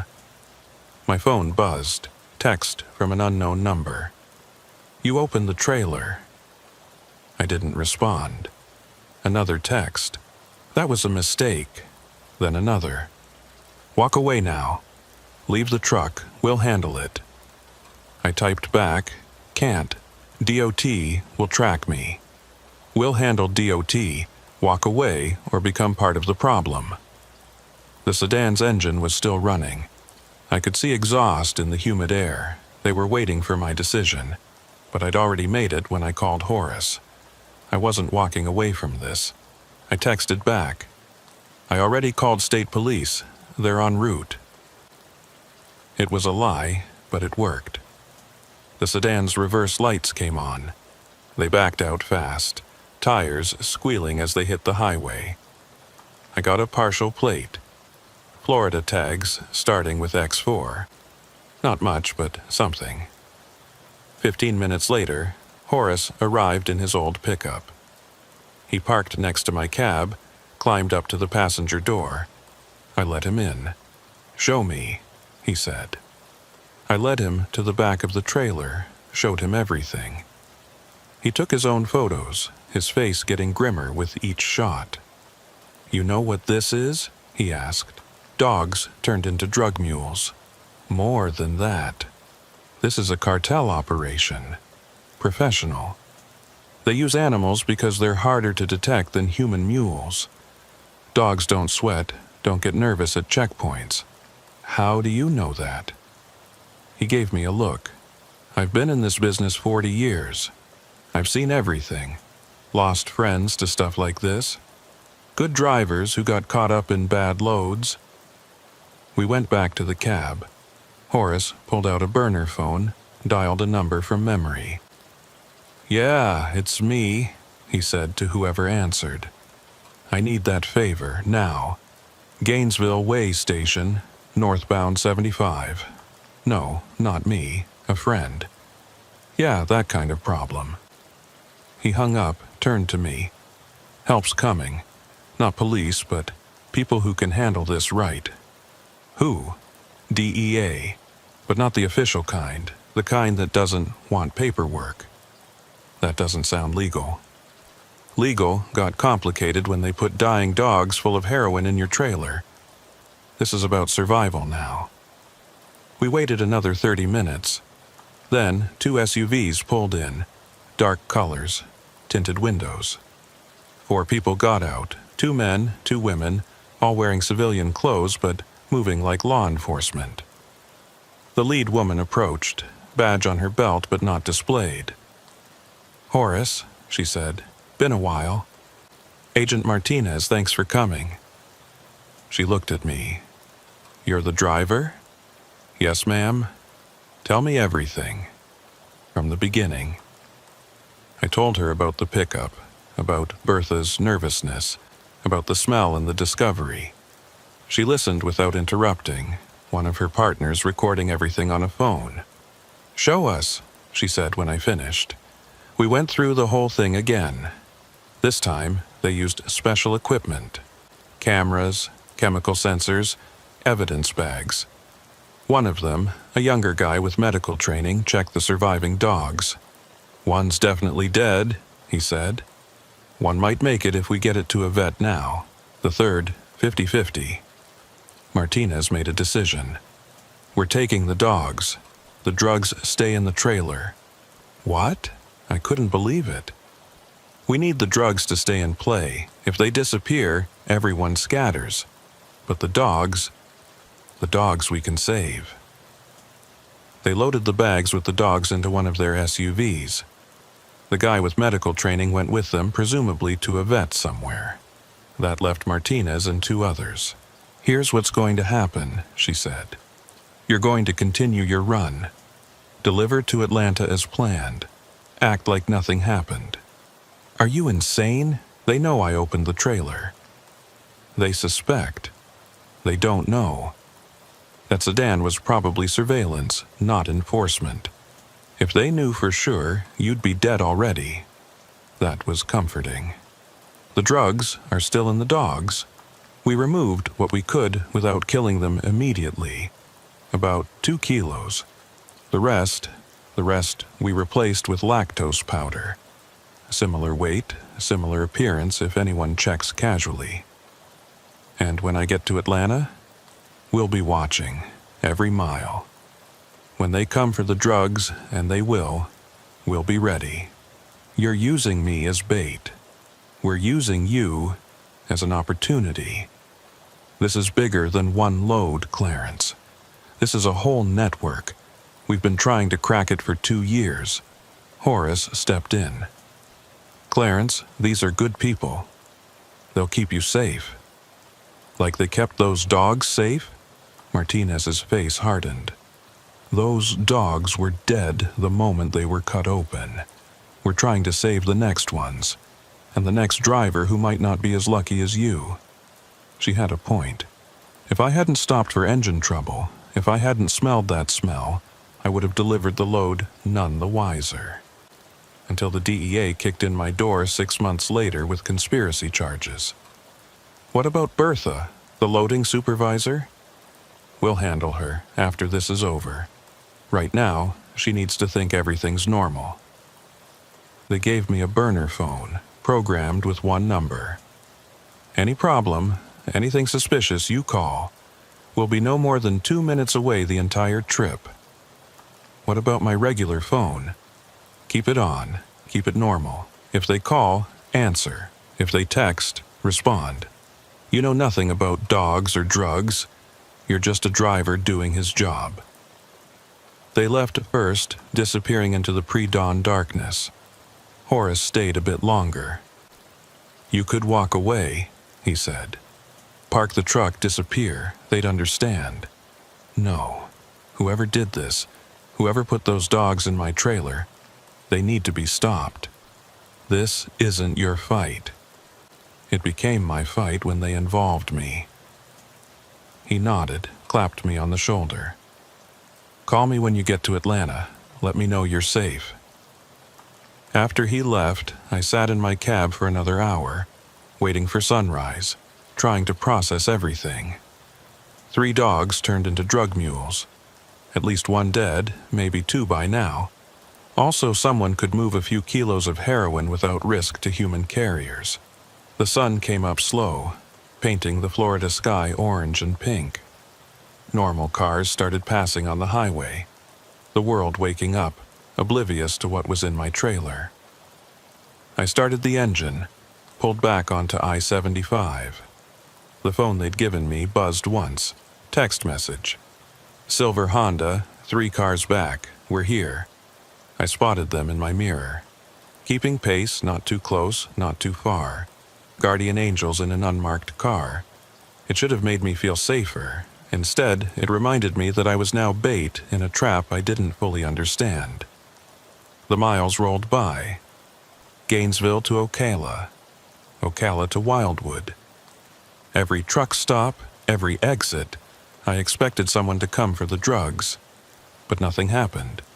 Just normal traffic, normal road, normal day, hiding an absolutely abnormal situation. My regular phone rang as I passed the Valdosta exit. Unknown number, but I answered like Martinez had told me. Yeah? Clarence? Female voice, not one I recognized. This is Bertha from Plant City Loading. My hands tightened on the wheel. Hey Bertha, what's up? Just checking on the load. Everything running smooth? Yeah, all good. Refrigeration holding steady at 34. Good, good. Any problems at all? Anything unusual? She was fishing, trying to figure out if I knew. Nope. Just another milk run to Atlanta. Great. The receiver might want to inspect the load personally. That's normal for them. Don't be surprised if they're very thorough. Translation. They were going to check for the drugs. No problem. Loads exactly as you gave it to me. Perfect. Drive safe, Clarence. She hung up. I immediately called the burner phone. They know, I said when Martinez answered. Bertha just called. Warned me about a thorough inspection in Atlanta. Expected? How far out are you? 3 hours, maybe 4 with traffic. Take your time. We need to get people in position. What if they try to take it before Atlanta? Hit me on the road? They won't. Too risky in daylight. They'll wait for the delivery point where they have control. I wasn't convinced. But what choice did I have? I was committed now, rolling north with a trailer full of fake drugs and real problems. The Georgia state line came and went. The landscape changed from Florida flat to Georgia hills. Pine trees got thicker, towns got smaller. Every mile took me deeper into something I didn't understand and further from any chance of walking away. 2 hours from Atlanta, my phone rang again. Different, unknown number. Clarence, this is Jim from Atlanta Receiving. I'd never heard of a Jim at Atlanta Receiving. Hey, Jim. Slight change of plans. Instead of coming to the main warehouse, we need you to deliver to our overflow facility. Address is 22847 Industrial Boulevard, Doraville. Know where that is? I can find it. Great. Come to the back loading dock. We'll have a crew ready to unload immediately. Copy that. I hung up and immediately called Martinez. They're redirecting me. Overflow facility in Doraville. Address? I gave it to her, could hear her typing. Abandoned warehouse district. Perfect for what they're planning. Okay, this is good. Gives us room to operate. Good for who? Trust me, Clarence, we've got this. But sitting in that cab alone except for the invisible watchers, heading toward an abandoned warehouse where people expected to find drugs that weren't there, I didn't feel like anyone had anything under control. Doraville came up on the GPS. Old industrial area, the kind that used to thrive before manufacturing went overseas. Empty buildings, broken windows, grass growing through parking lot cracks. The perfect place to make a driver disappear if things went wrong. 2847. Industrial Boulevard was at the end of a dead-end street.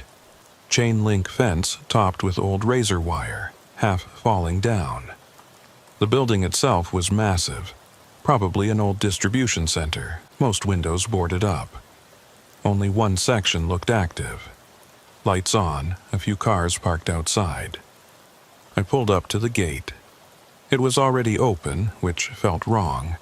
Places like this always had security, even if it was just for show. But the gate was wide open, inviting me in. The loading dock was around back, just like Jim had said. 3 men were waiting, all wearing work clothes that looked too new, too clean.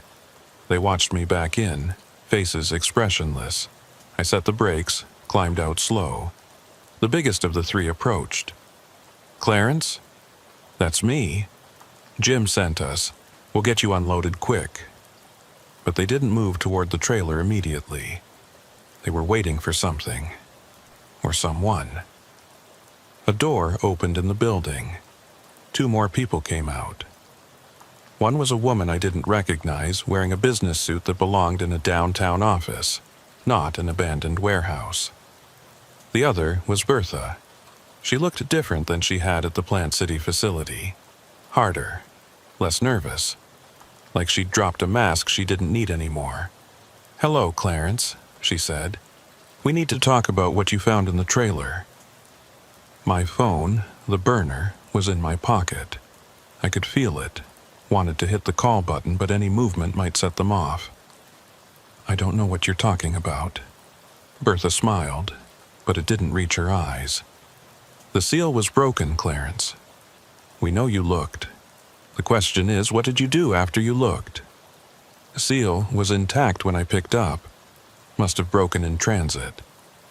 The woman in the suit pulled out a tablet, showed me a photo. It was grainy. Taken from a distance, but it clearly showed me at the way station with the trailer door open. "We had someone watching," she said, "just in case. So let's stop pretending and discuss how this is going to go." I was surrounded, outnumbered, and they knew I'd found their drugs. Or what they thought were their drugs. Where the hell was Martinez and her team? "What do you want?" I asked. "First, we want to know if you took anything from the trailer, removed anything, called anyone." "I saw some weird stuff, got scared, closed it back up. That's it." Bertha stepped closer. "Clarence, you're a good driver. Clean record. We picked you specifically because you don't cause problems. Don't start now. I don't want any trouble. Neither do we. So here's what's going to happen. We're going to unload the special cargo. You're going to forget you ever saw anything. You'll deliver the legitimate strawberries to the actual Atlanta facility tomorrow morning. Everyone goes home happy. And if I don't forget... The woman in the suit pulled back her jacket slightly, revealing a holstered pistol. Then you become another missing trucker. Happens all the time. Especially ones going through divorce, behind on payments, struggling with depression. How did they know about my divorce? My finances? These people had done their homework. Okay, I said. Take your stuff. I don't want any part of it. Bertha nodded to the three men. They moved toward the trailer. I held my breath, knowing they were about to find lactose powder instead of heroin. Dead dogs, or maybe no dogs at all if Martinez's team had removed them completely. The first man climbed into the trailer. I heard him moving pallets, pushing aside boxes. Then silence. Then, "We got a problem." Bertha's face changed, went from confident to concerned. What kind of problem? The man emerged holding one of the black duffel bags.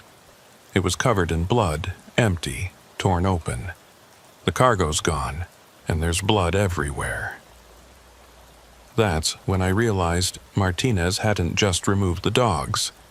She'd staged a scene, made it look like something had gone very wrong in that trailer. Bertha turned on me, face twisted with rage. "What did you do?" "Nothing. I told you I just looked." The woman in the suit drew her pistol.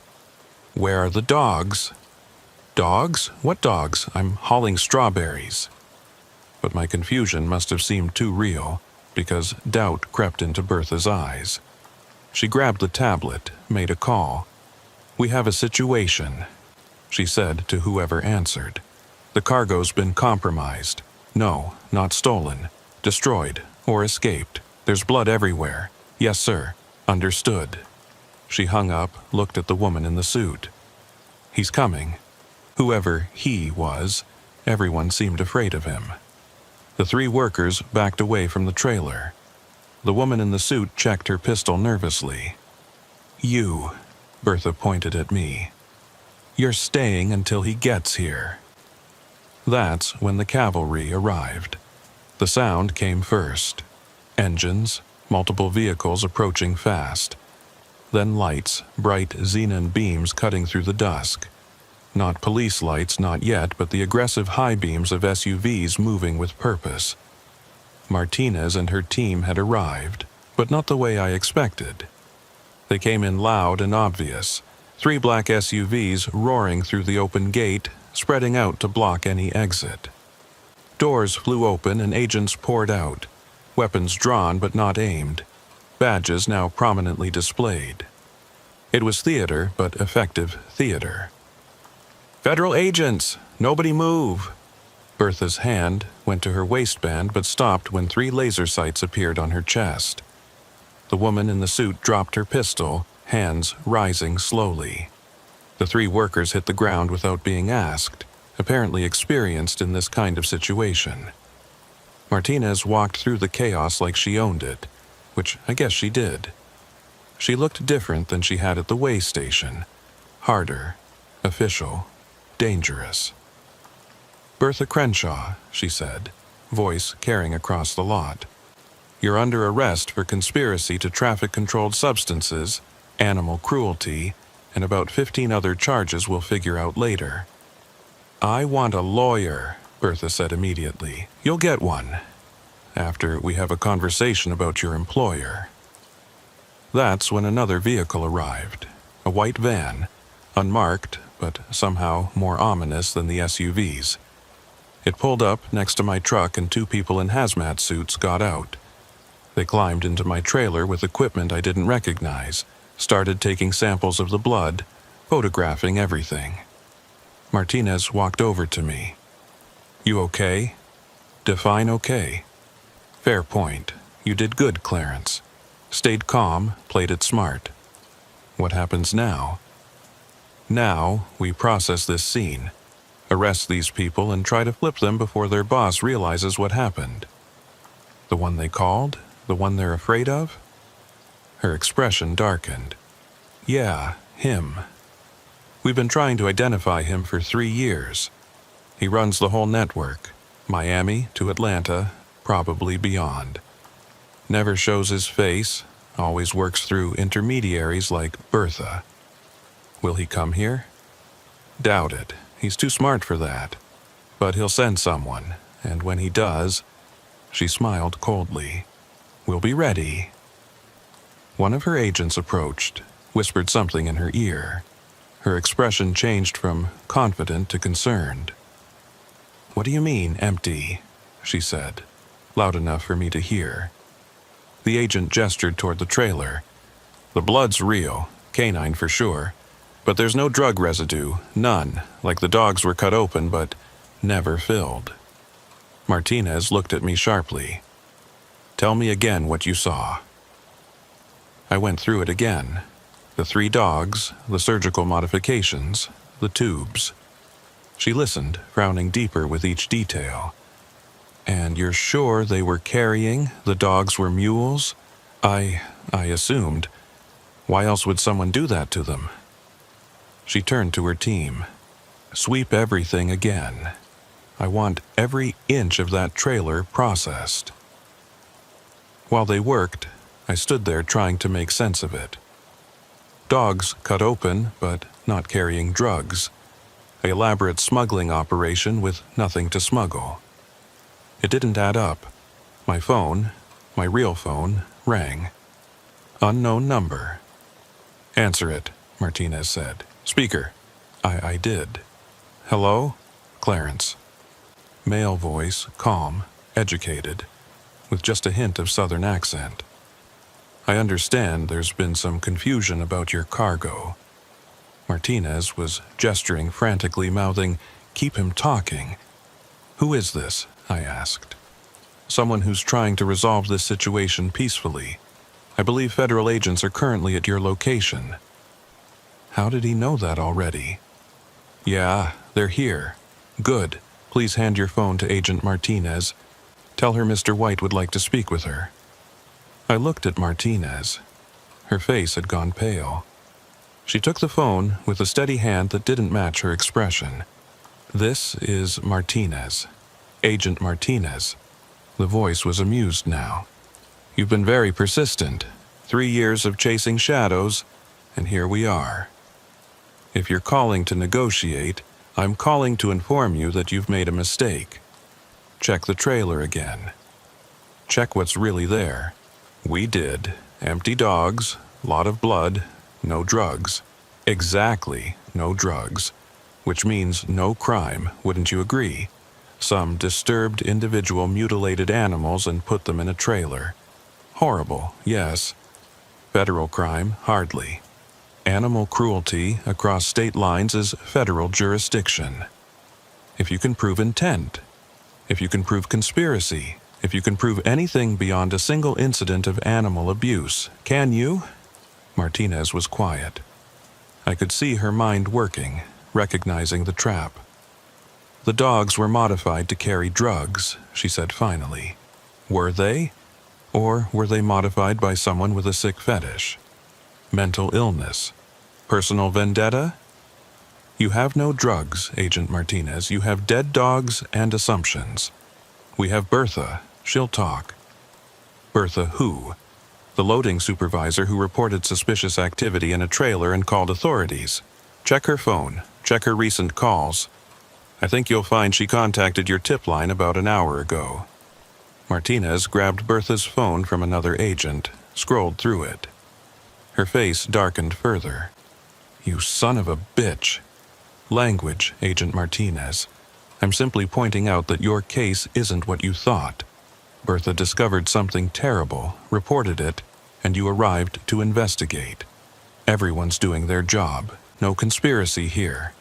The drivers you've been using, what drivers? I'm not familiar with any drivers. If someone's been committing crimes, I hope you catch them. But I don't see how that involves my client. Your client? Ms. Crenshaw. I'm her attorney. She called me when federal agents arrived at her workplace without a warrant. Martinez looked ready to throw the phone. We don't need a warrant. Exigent circumstances. Dead dogs are exigent. Interesting legal theory.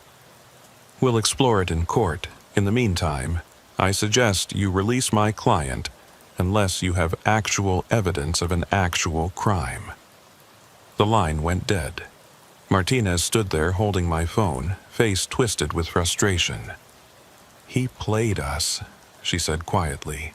The whole thing was a setup. I don't understand, I said. The dogs were never supposed to carry drugs. They were bait. To draw us out, see how we respond, identify our methods. And we fell for it. But why? Because now he knows our playbook. Knows we were watching. Knows we have someone inside. The real shipment is probably moving right now while we're standing here with our thumbs up our... Her phone rang. She answered, listened, went even paler. When? How many? God damn it. She hung up, looked at her team. 3 of our surveillance teams just went dark. Miami, Orlando, Tampa. All at the same time. The white van techs had finished processing my trailer. One approached Martinez with a tablet. Ma'am, you need to see this. On the screen was a chemical analysis. I didn't understand most of it, but one thing stood out. A molecular diagram labeled synthetic marker. Law enforcement tracking compound. The blood was tagged, the tech explained, with our own tracking compound, the kind we use to mark drug shipments. That's impossible. That compound is classified. Not anymore, apparently. Martinez turned to me. They knew. The whole time, they knew we were watching. They wanted us to find the dogs, to replace the drugs, to follow you here. This whole thing was a test, Bertha said. She was sitting on the ground in handcuffs, but smiling. Mr. White wanted to see how you operate, how quickly you respond, what resources you have, and you showed him everything. Shut up, Martinez snapped. You can't hold me, Bertha continued. No drugs, no crime. Just a concerned supervisor who found mutilated animals and called authorities. Check my phone, it's all there. Martinez knew she was right. I could see it in her face. Without drugs, without proof of conspiracy, they had nothing. Animal cruelty at best, and even that would be hard to prosecute without knowing who actually did it. Cut her loose, Martinez said finally. Ma'am, one of her agents looked shocked. Cut them all loose. We've got nothing. As they removed the handcuffs, Bertha walked over to me. Mr. White wants you to know this was nothing personal, Clarence. You were just convenient, the right driver, at the right time, with the right reputation. What reputation? Honest. Trustworthy. The kind who would open a suspicious trailer and call for help. The kind the feds would believe. She walked away, the others following. Within minutes, they were gone, leaving just me, Martinez's team, and a trailer full of questions. What do I do now? I asked Martinez. You deliver your strawberries to the real facility in Atlanta. Go home. Forget this happened. That's it? That's it. We lost this round. He's probably moving the real shipment as we speak, and we're blind because he took out our surveillance. So he wins? Today he wins. Tomorrow we try again. She started to walk away, then turned back. Clarence, you need to be careful. You're on his radar now. If anything strange happens, anything at all, you call me.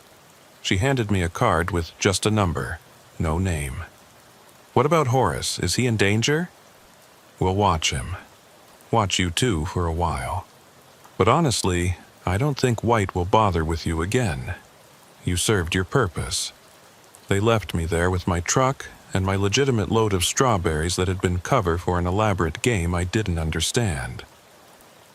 I climbed back into my cab, started the engine, and drove to the actual Atlanta distribution center. The receiver there was a normal guy named Phil, who I'd dealt with before.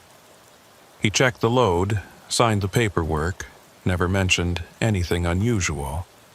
As far as he knew, it was just another delivery. I drove home that night back to Florida, mind churning over everything that had happened. The dogs, the drugs that weren't there, Mr. White's voice on the phone. I'd been a pawn in someone else's game, and I didn't even understand the rules. 3 weeks later, I was doing a regular run from Jacksonville to Savannah when my phone rang. Horace. "Clarence, you see the news?" "What news?" "DEA bust in Miami. Biggest drug seizure in Florida history. 40 million worth of heroin." "Okay." "They're saying it was hidden in a shipment of strawberries." My blood went cold. "When?" "Same night as your thing. While you were in that warehouse in Atlanta, another truck was delivering the real load to the real buyers. So I was a distraction, you and those poor dogs. While the feds were focused on you, the real shipment walked right past them." I pulled over, needed a moment to process this. The elaborate setup, the fake drugs, the dogs, all of it just to keep the DEA busy for a few hours. "They ever figure out who Mr. White is?" I asked. "No, but Clarence, there's something else. Bertha Crenshaw was found dead yesterday." "What? How?" "Suicide, supposedly. Pills. But here's the thing, she left a note confessing to everything. The dog thing, the drug shipment, all of it. Claimed she acted alone." "That's bullshit." "Of course it is. But it ties everything up neat and clean. Case closed, no loose ends." Except for me. I was a loose end.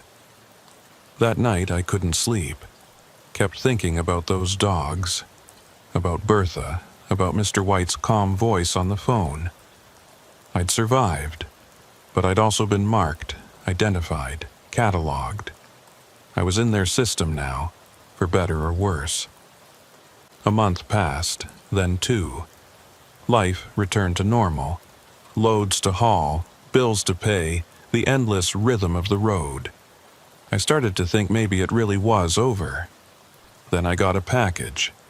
No return address, no delivery service markings. Just a plain brown box left on my doorstep. Inside was $20,000 cash and a note. Compensation for your inconvenience. Mr. White appreciates professionals who know when to stay quiet. I should have taken it to the police, to Martinez, to someone, but I didn't. I paid off my truck, caught up on bills, put the rest in savings.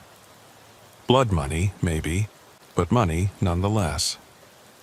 6 months later, I was at a truck stop near Valdosta when I saw her. Bertha Crenshaw. Very much alive, buying coffee at the counter. Different hair, different clothes, but definitely her. She saw me see her. For a moment, we just stared at each other across the truck stop. Then she smiled, raised her coffee cup in a mock toast, and walked out. By the time I got outside, she was gone. No trace of which vehicle she'd gotten into. I called Martinez immediately. "Bertha's alive. I just saw her." "That's impossible. I saw the body myself." "Then you saw wrong. She's alive and in Georgia." There was a long pause. "Clarence, where exactly are you?" "Truck, stop off I-75, exit 18. "Stay there. Don't move. I'm sending someone." But I didn't stay. Something in her voice was wrong. Too eager, maybe. Or too worried. I got in my truck and drove, took back roads, avoided scales and inspection points. That night, parked behind an abandoned gas station, I finally understood. Martinez hadn't been trying to catch Mr. White. She'd been working for him. The whole DEA operation had been cover for moving drugs, not stopping them.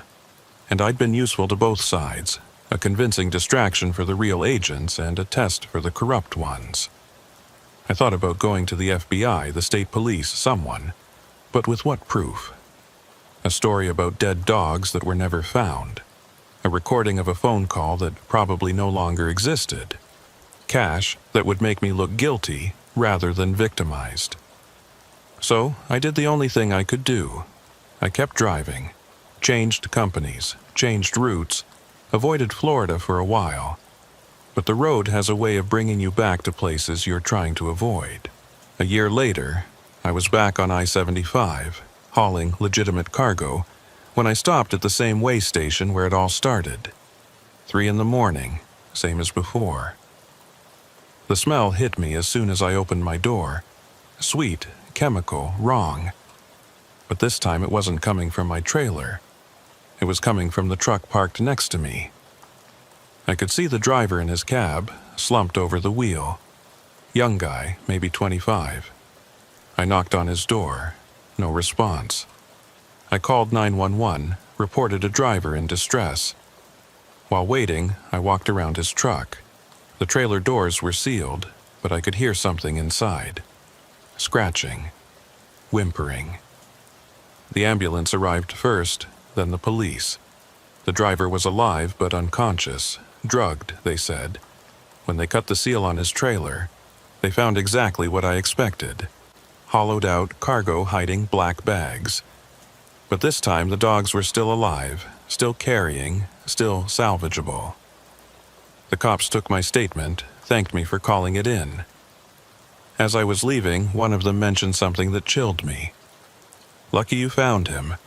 This is the 3rd one this month. Same setup every time. Someone's moving product using drivers who don't even know they're carrying." What happens to the drivers? Usually, they wake up at their delivery point with no memory of the trip. Drugs in their system make their testimony worthless. Perfect crime, really. Perfect crime. Except now I understood the pattern. Mr. White hadn't stopped. He'd refined his method. No more conscious drivers who might look in their trailers. Just unconscious pawns who couldn't testify about what they didn't remember. I wanted to tell the cop everything. Warn him about Mr. White, about the network, about how deep this went. But I knew how that would sound.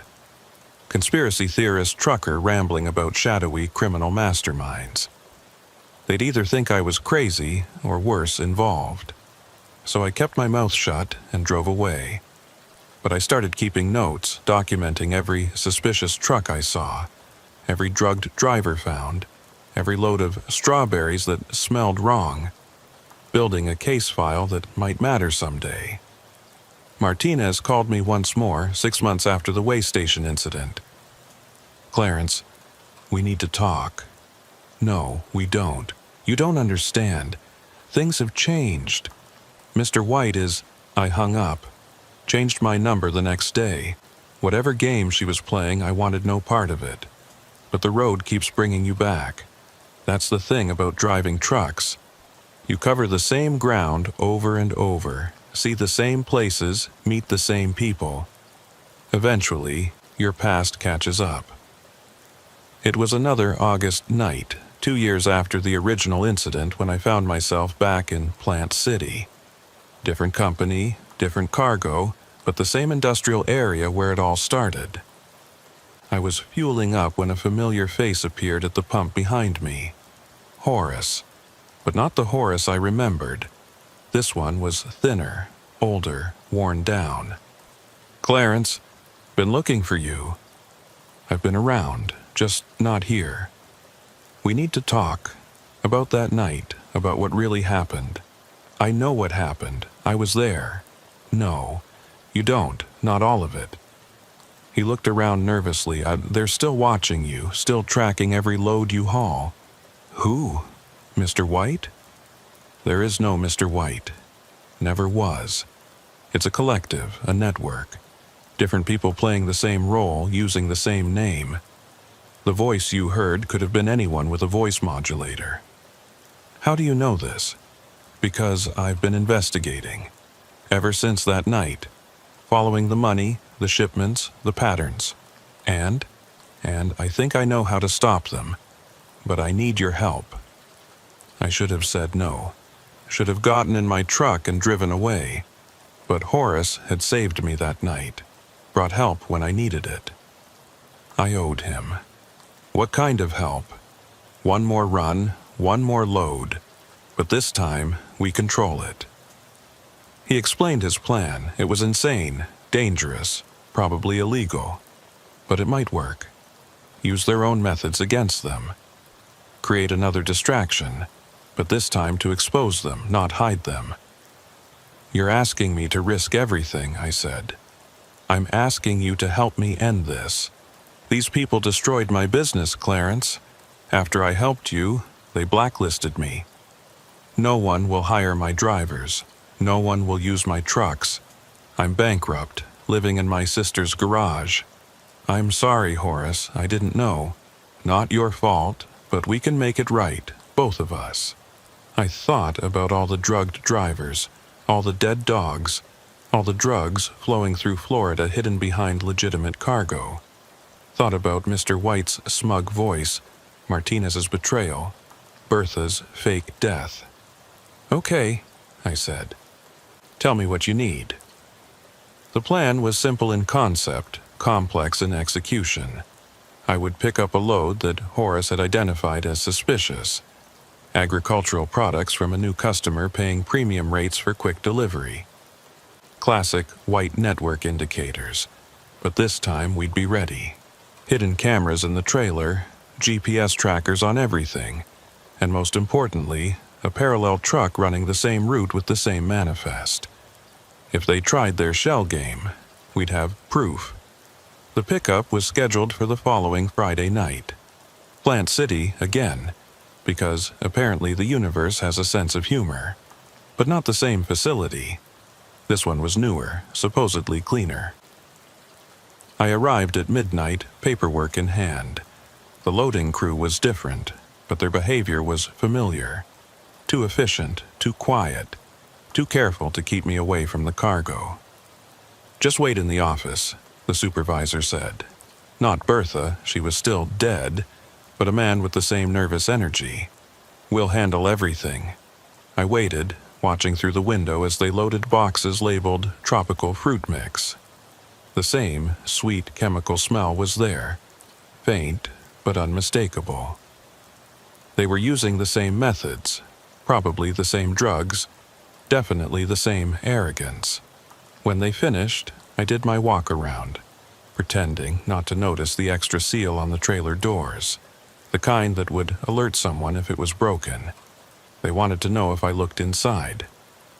Fine, let them know. I drove out of Plant City, right on schedule, heading north on I-75. The hidden cameras Horace had installed were recording everything, uploading to cloud storage in real time. If anything happened to me or the truck, there would be evidence. 20 miles out, I noticed the tail. Dark sedan, hanging back but matching my speed. They were watching, making sure I didn't deviate from the road. I maintained steady speed, played the part of the oblivious driver. The first way station was closed, which was expected. They always seemed to know which ones would be operating. The second was open but waved me through. My weight was within limits, no reason to stop. It was near Gainesville when things went sideways. Same stretch of road where I'd found the dogs 2 years ago. My engine started losing power, RPMs dropping, speed declining.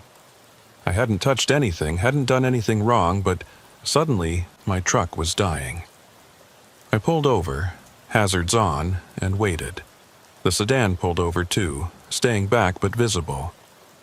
Within minutes, another truck arrived.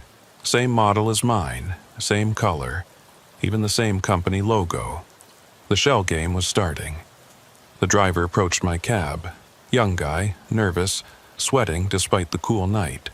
"Engine trouble?" he asked. "Seems like it." "Dispatch sent me. I'm supposed to take your load, deliver it on time. You wait here for the mechanic." "That's not protocol." "Emergency protocol. Check your phone." I did. There was a message from a dispatcher I didn't recognize, authorizing the transfer. Official looking, but I knew it was fake. This was the switch, my legitimate load for their drug-filled one. "All right," I said, playing along. "Let me grab my paperwork." I climbed down, walked to the back of my trailer. The kid followed, eager to get this done. That's when I saw the other vehicles arriving. 2 vans, another sedan. Too many people for a simple load transfer. "Problem?" the kid asked. "No problem." But there was. Because one of the van drivers was Bertha, still alive, still working, still part of the network. She saw me recognize her and smiled. "Hello, Clarence. Funny how the road brings people back together. You're supposed to be dead." Death is surprisingly liberating. Amazing what you can do when you don't exist. The others had formed a loose circle. Not threatening exactly, but definitely controlling. I was outnumbered and outsmarted, again. "Here's what's going to happen," Bertha said. "We're taking your trailer. You're going to report it stolen. Insurance covers the loss. You get a few days off. Everyone's happy. And if I don't, then you become another tragic statistic. Trucker killed in hijacking. Happens more than you'd think." I looked around, counting faces, memorizing details. The cameras in the trailer were getting all of this, but only if they hadn't found them. Only if Horace's plan was working. "Take it," I said. "I don't want any trouble. Smart man, always were." They hooked my trailer to the other truck professionally quick. The kid climbed into the cab, started pulling away. The others began returning to their vehicles. That's when the state police arrived. Not state police, that became clear immediately.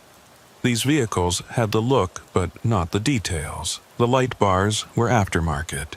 The insignias slightly off, the officers stepping out wearing uniforms that would pass at a glance but not under scrutiny. But Bertha and her crew didn't know that. They scattered like roaches when you flip on a kitchen light. The kid in my truck panicked, tried to jackknife the trailer getting back on the highway. Lost control completely, ended up sideways across both lanes. The fake cops surrounded him before he could run. Bertha made it to her van, but found the tires flat. Horace had thought of everything. The man who approached me wore sergeant stripes and a name tag reading Williams, but I recognized him from somewhere else entirely. He was one of Horace's old drivers, a guy named Tony who'd been laid off when the business went under. "You okay, Clarence?" he asked, loud enough for everyone to hear, then quieter. "Play along. We've got about 10 minutes before real cops show up." "What are you doing?" "Horace's plan B. When you didn't check in at the last waypoint, we knew they'd made their move." The other officers were efficiently zip-tying Bertha's crew, reading rights they had no authority to read, going through the motions of an arrest that wasn't real but looked convincing on camera. And there were cameras everywhere, dash cams, body cams Horace had somehow acquired, even a drone hovering overhead getting aerial footage. "This is kidnapping," Bertha shouted. "You're not real cops." "Ma'am, please remain calm," Tony said in his best cop voice. "We're conducting a federal investigation." It was insane. A fake police stop to interrupt a real crime, all being recorded for evidence that might or might not be admissible in court. But it was working. The criminals thought they were being arrested by corrupt cops, probably figured Mr. White had double-crossed them. Tony walked me away from the scene toward one of the fake police cars. "Horace is in the command van, quarter-mile up. He wants to talk to you." "This is crazy. When real cops show, we'll be gone, but the evidence won't. Every second of this is being streamed to 12 different servers. Even if they destroy the local copies, it's already out there." The command van was an old RV painted to look official. Inside, Horace sat surrounded by monitors, radio equipment, and computers.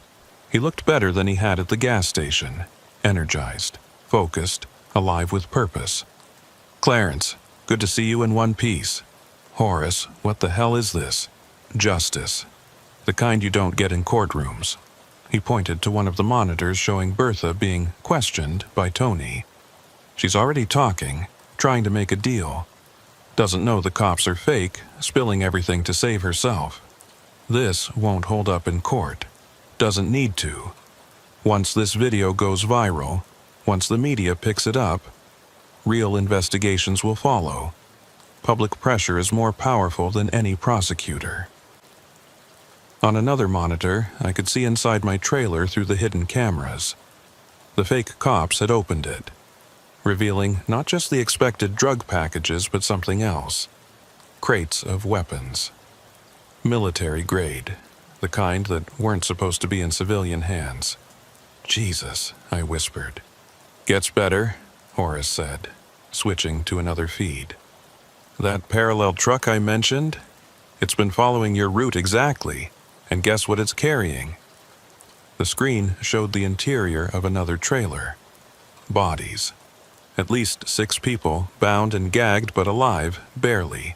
Human trafficking on top of drugs and guns. "We need to call real cops now," I said. "Already did. Anonymous tip from a burner phone. They'll be here in Untum." He checked his watch. 6 minutes. My people will be gone in 4. And Bertha's crew will be found zip-tied by the roadside with a trailer full of evidence. The fake arrest becomes a citizen's arrest. All perfectly legal, if ethically gray. What about me? You're a hero. Brave trucker who stumbled onto a criminal enterprise and helped expose it. Your cameras, your evidence, your courage. I didn't agree to be a hero. No, but you agreed to help. This is help. The monitors showed Tony's team loading back into their fake police cars. They left Bertha and her crew secured but not hurt, sitting on the shoulder, looking confused and angry. The kid who tried to steal my truck was crying, probably realizing how deep he was in. 3 minutes, Horace said. "We need to go. What about my truck?" "Stay with it. Real cops arrive, you tell them the truth, mostly. Your load was being hijacked. Some good Samaritans intervened, held them until police could arrive. You don't know who the good Samaritans were. They'll know I'm lying. They'll suspect, but the evidence will matter more than the methods. Those weapons, those people in the other truck, that's Homeland Security level crime. They won't care much about procedural irregularities." He started packing up his equipment, efficient despite the time pressure. "There's one more thing, Clarence. The real load, the one you picked up, it's not drugs." "What?" "Check your bills of lading again. Really check them.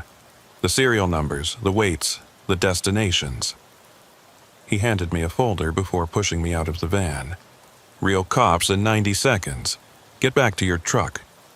And Clarence, after tonight, disappear for a while, take a vacation, visit family. Just don't be in Florida." The RV pulled away, leaving me standing on the shoulder with a folder and more questions than answers.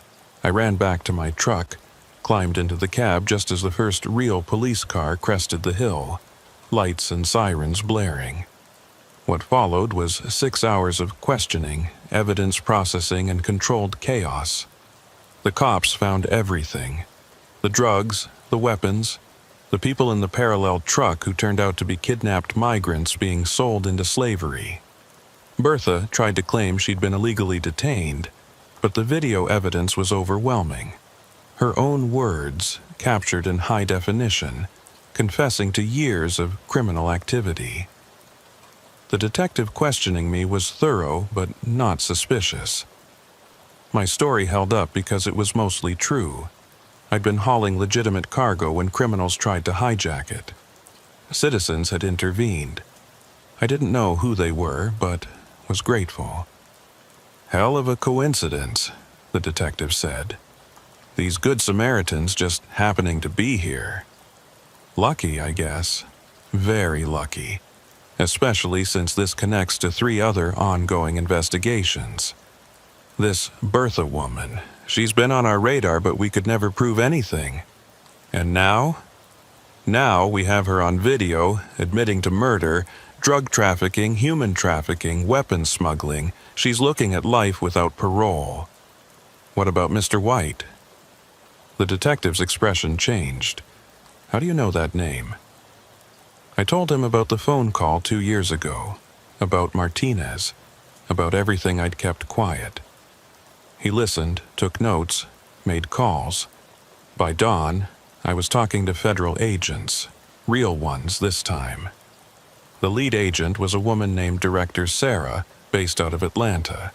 She flew in specifically for this case.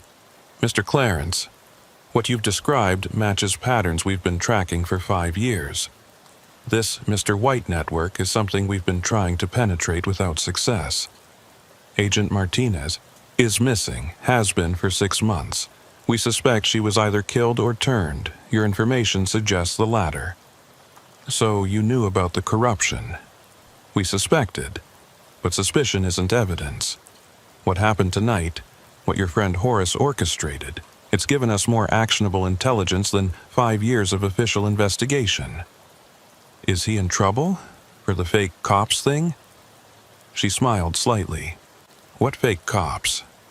I see citizens performing a legal citizen's arrest of criminals caught in the act. The fact that they wore costumes while doing it is unusual, but not illegal. That's a generous interpretation. Mr. Clarence, those weapons in your trailer, they were headed for a domestic terrorist cell. Those people in the other truck? They would have died in forced labor camps. Your friend might have bent some rules, but he saved lives. She had me go through everything again, this time with a recorder and a stenographer. Every detail about Mr. White, about the network, about the patterns I'd observed. It took hours, but I could feel things clicking into place for them, filling gaps in their investigation.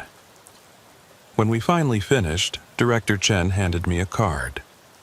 You're going to be a key witness in multiple federal cases. We'll provide protection if needed. Am I in danger? Honestly, yes. The Mr. White network won't appreciate what happened tonight. But we're going to hit them hard and fast now. Use the momentum from tonight's arrests. The safer you can stay for the next 72 hours, the better. I took Horace's advice. After getting my truck released from evidence, I drove straight to my sister's place in North Carolina. Didn't tell anyone where I was going, turned off my phone, paid cash for everything. The news exploded 2 days later. Massive multi-state crime ring exposed by heroic trucker. My name was supposed to be kept confidential, but it leaked within hours. Suddenly, I was getting calls from reporters, book agents, movie producers. I didn't answer any of them. Horace called from a burner phone on day 3. You see the news? Hard to miss it. 47 arrests so far, including 3 state senators and a federal judge. This thing was huge, Clarence. What about Mr. White? Still a ghost, but his network is destroyed. That's something. Where are you? Better you don't know, but I wanted to thank you for trusting me, for going along with the insanity. Did you know about the weapons and the people? Suspected the weapons. The people were a surprise. Makes it all worth it, though, doesn't it? It did. Despite the danger, despite the chaos, knowing those people were safe made everything worth it. What are you going to do now? I asked. Disappear for real this time, maybe overseas. You? I don't know. Can't really go back to normal trucking after this. Why not? It's what you're good at. Every load I'd haul, I'd wonder what's really in it. Every supervisor, every dispatcher, I'd wonder if they're another Bertha. That's not paranoia, Clarence, that's wisdom. We said goodbye, knowing we'd likely never speak again. Horace had his revenge and his redemption. I had my unwanted fame and a target on my back. A week later, I was back in Florida for the first round of depositions. The prosecutor, a sharp young attorney named Michael Foster, walked me through my testimony. It would be months before the actual trials, but they needed to lock down witness statements while memories were fresh. The defense will try to paint you as a vigilante, he warned, working with Horace to entrap their clients. I was just trying to survive. I know, but they'll twist everything. The fake cops especially. They'll claim it was all staged to frame innocent people. Innocent people don't traffic humans. No, but guilty people hire excellent lawyers. The deposition was brutal. Bertha's attorney, a snake in a $1,000 suit, questioned every detail, implied I was working with law enforcement from the beginning, suggested the whole thing was an elaborate setup for reward money. There's no reward money, I said. Not officially. But a book deal? Movie rights? You stand to profit significantly from this story. I haven't taken any deals. Yet. It went on like that for hours. By the end, I felt dirty, like I was the criminal. That's when I understood why so many witnesses back out, why cases fall apart. The system protects itself, and sometimes that means protecting the criminals who can afford to work it. But I didn't back out. Every time I wanted to quit, I thought about those people in the truck, the ones who would have died if we hadn't intervened. I thought about the dogs from 2 years ago, cut open and left to suffer. I thought about all the drivers who didn't know they were hauling death. Director Chen called the night after the deposition. You did well today. Felt like I was on trial. That's what they want you to feel. Don't let them win. Any progress on finding Mr. White? Actually, yes. Your testimony about the voice modulator was key. We've been analyzing all recorded calls from burner phones in the relevant time frame. We found something interesting. What? The modulator had a signature, a specific pattern.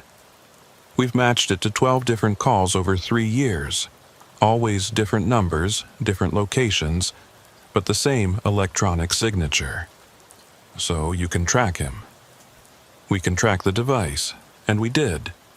It was purchased from a specialty electronics shop in Miami, paid for with a credit card. Whose card? That's where it gets interesting.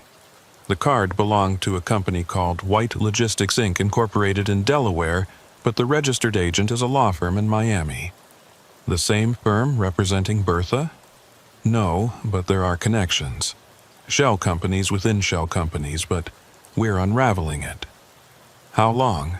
Weeks, maybe months. But we're closer than we've ever been.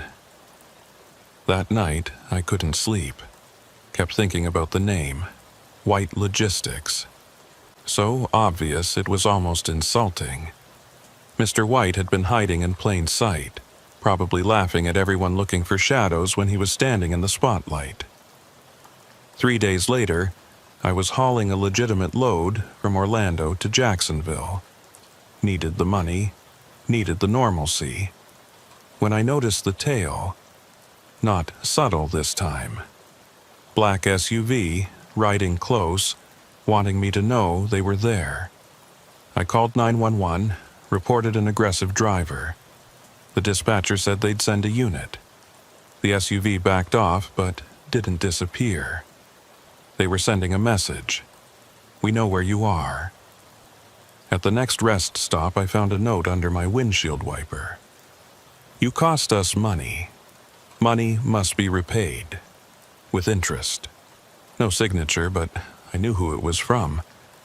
The network might be broken, but Mr. White was still out there, still watching, still angry. I called Director Chen immediately. They're threatening me. Where are you? I told her. State police are en route. We're also sending a federal protection team. Can you keep moving until they intercept? Yeah, do it. And Clarence, after today, we're putting you in protective custody. No arguments.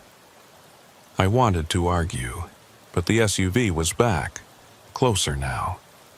This wasn't random intimidation. This was escalation. The state police caught up first, 2 units that boxed in the SUV and forced it to pull over. I watched in my mirrors as they drew guns, ordered the occupants out. 2 men, both in suits, both with their hands up looking confused. Director Chen called back an hour later. "Lawyers," she said, disgust clear in her voice. "What?" "The men in the SUV. They're lawyers from the firm representing several defendants. They claim they were trying to serve you with civil papers." "Bullshit. Of course it is. But we can't prove otherwise. They had legal documents in the car. Their story checks out technically. So they can threaten me and call it legal service. Welcome to the gray area of witness intimidation." The protection team met me in Jacksonville. 3 agents who would rotate shifts, keeping me safe. It felt like prison, but at least I was breathing. That night, in a safe house that looked like every other suburban home, I finally opened the folder Horace had given me. The bills of lading he'd told me to really examine. At first, they looked normal. Standard shipping documents for agricultural products. But the serial numbers were wrong. Too many digits. Wrong format for the supposed originating company. And the weights were off by exactly 10% on every item. I cross-referenced with photos I'd taken of other shipments over the years, a habit I'd developed after the first incident. The pattern was there, hidden in plain sight. Every Mr. White shipment had the same discrepancies, the same 10% weight variance, the same serial number format. It was a code, a way for people in the network to identify which shipments were legitimate and which were covers. Simple, elegant, invisible, unless you knew what to look for. I called Director Chen. I found something, a pattern in the paperwork. I explained what I'd discovered. She had me send photos of everything, said their analysts would review immediately. "Clarence, if this checks out, you've just given us a way to identify every shipment they've ever made. We can trace this back years." Horace knew. That's why he gave me the folder. Where is Horace now? Gone. Really gone this time. We need to find him. He might have more evidence. He won't be found unless he wants to be. But I was wrong. They found Horace 3 days later. Not the feds, Mr. White's people. His body was discovered in a burned-out truck stop in Alabama. The official cause was a heart attack, but the timing was too convenient. Horace had given us the key to unraveling everything, and he'd paid for it. I wanted to go to his funeral, but the protection team wouldn't allow it. Too dangerous, too exposed. So I watched from a safe house as the news reported on the tragic death of a whistleblower. They didn't even get his story right, called him a disgruntled former employer seeking revenge. Nothing about his courage, his brilliance, his sacrifice. That's when I decided to take the book deal. Not for the money, though I wouldn't turn it down, but to tell the real story. Horace's story. The story of all the drivers caught up in something bigger than themselves. The writer they paired me with was a former investigative journalist named Patricia Wong. She spent 3 days interviewing me, recording everything. She was thorough, asking about details I'd forgotten, connections I hadn't made. "The public thinks trucking is simple," she said during a break. "Point A to point B. They have no idea about the shadow economy running parallel to legitimate shipping. Most truckers don't either, we just drive. But you noticed, you acted, that's rare.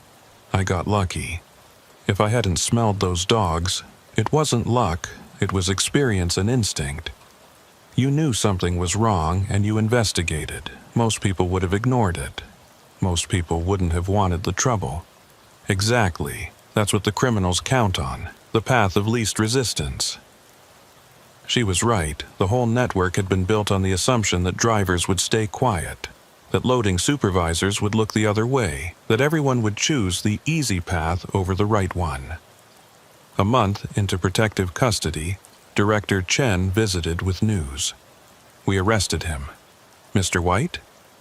His real name is Marcus Whitman, former DEA, went private 15 years ago, built the whole network using his knowledge of law enforcement procedures. Former DEA? That's how he knew our methods, our weaknesses. He'd been one of us. Is Martinez involved? We still don't know. She's still missing, might be dead, might be in hiding. Without her, we can't prove the connection. So he might walk? Not this time. Your evidence, the patterns you found, they're solid. We've documented over 300 shipments, 50 million in drugs and weapons. He's looking at life. What about the others? Bertha? She made a deal. Testimony for reduced sentence. 25 years instead of life. That's still something. She'll be 60 when she gets out, if she survives. Word is the cartels aren't happy about her cooperation. Justice, such as it was. Not perfect, not complete, but something. The trial started 6 months later. I testified for 3 days, walking through every detail, every incident, every piece of evidence. Marcus Whitman sat at the defense table, looking nothing like I'd imagined. He was small, ordinary, the kind of man you'd pass on the street without noticing. But his eyes were cold, calculating, never leaving my face. His defense was predictable. Frame job, entrapment, overzealous prosecution. But the evidence was overwhelming. The coded shipments, the recorded confessions, the weapons and drugs and people all traced back to his network. The jury deliberated for 2 days. Guilty on all counts. Life without parole. As they led him out, Whitman looked at me one last time, mouthed 2 words. Not over. Director Chen said it was just bravado, the last gasp of a beaten man. But I knew better. Networks like his don't die with one arrest. They adapt, evolve, find new leaders. The road would always have predators, and drivers would always be prey. I went back to trucking eventually. Different company, different routes, but the same basic job. Hauling freight from here to there, keeping the economy moving one load at a time. But now I check every bill of lading, inspect every load, document everything. And sometimes, late at night at a quiet truck stop, I think about Horace. About his fake cops and real courage. About how he saved those people in the trafficking truck, even if it cost him everything. The book came out a year after the trial. Dead Dog Miles, a trucker's journey through America's shadow network. It made the bestseller list, got optioned for a movie. I donated half the proceeds to a fund for trafficking victims, the other half to Horace's sister. But money doesn't change what happened. Doesn't bring back the dogs or Horace. Doesn't erase the image of those people in the truck, bound and gagged and heading for slavery. Patricia Wong called last week. She's working on a follow-up, says there's more to the story. Martinez surfaced in Mexico, wants to talk. Claims she was undercover the whole time, that her disappearance was witness protection gone wrong. Do you believe her? Patricia asked. I don't know what to believe anymore. Will you talk to her? Maybe, if it helps put more of them away. Or if it just helps you understand. That too. Because that's the thing about driving trucks. You have a lot of time to think. And I still think about that night at the way station. About the choice to open that trailer door. Such a small decision that changed everything. The smell is gone now. That sweet, chemical, wrong smell that started it all. But sometimes I catch a whiff of something similar. Overripe fruit, cleaning chemicals, diesel exhaust. And I'm right back there, flashlight in hand, about to discover what someone tried to hide. The road goes on. Trucks keep rolling. Most carrying exactly what they claim, but some hiding secrets in sealed trailers. And drivers like me, we keep watching, keep checking, keep remembering that sometimes the most dangerous cargo isn't what's listed on the manifest. It's what's hidden behind it. Last month I was training a new driver, kid named Marcus. Different Marcus. Weird coincidence. 22 years old, eager, thinks trucking is freedom and adventure. We were doing a night run from Tampa to Atlanta when he asked about the news story about my involvement in the Mr. White case. Is it true? All of it? Every word. Would you do it again, knowing what would happen? I thought about Horace, dead in Alabama, about months in protective custody, about looking over my shoulder for the rest of my life. Yeah, I said, I would. Why? Because someone has to. Because if we all just drive and don't ask questions, they win. The criminals, the traffickers, the ones who see trucks as tools for evil. Someone has to stand up. Even if it costs everything? Especially then. That's when standing up matters most. He was quiet for a while, processing that. Then, teach me what to look for. The signs, the patterns. So I did. Passed on what I'd learned, what Horace had taught me, what 2 years of investigation had revealed. How to spot suspicious loads, nervous supervisors, shipments that don't add up.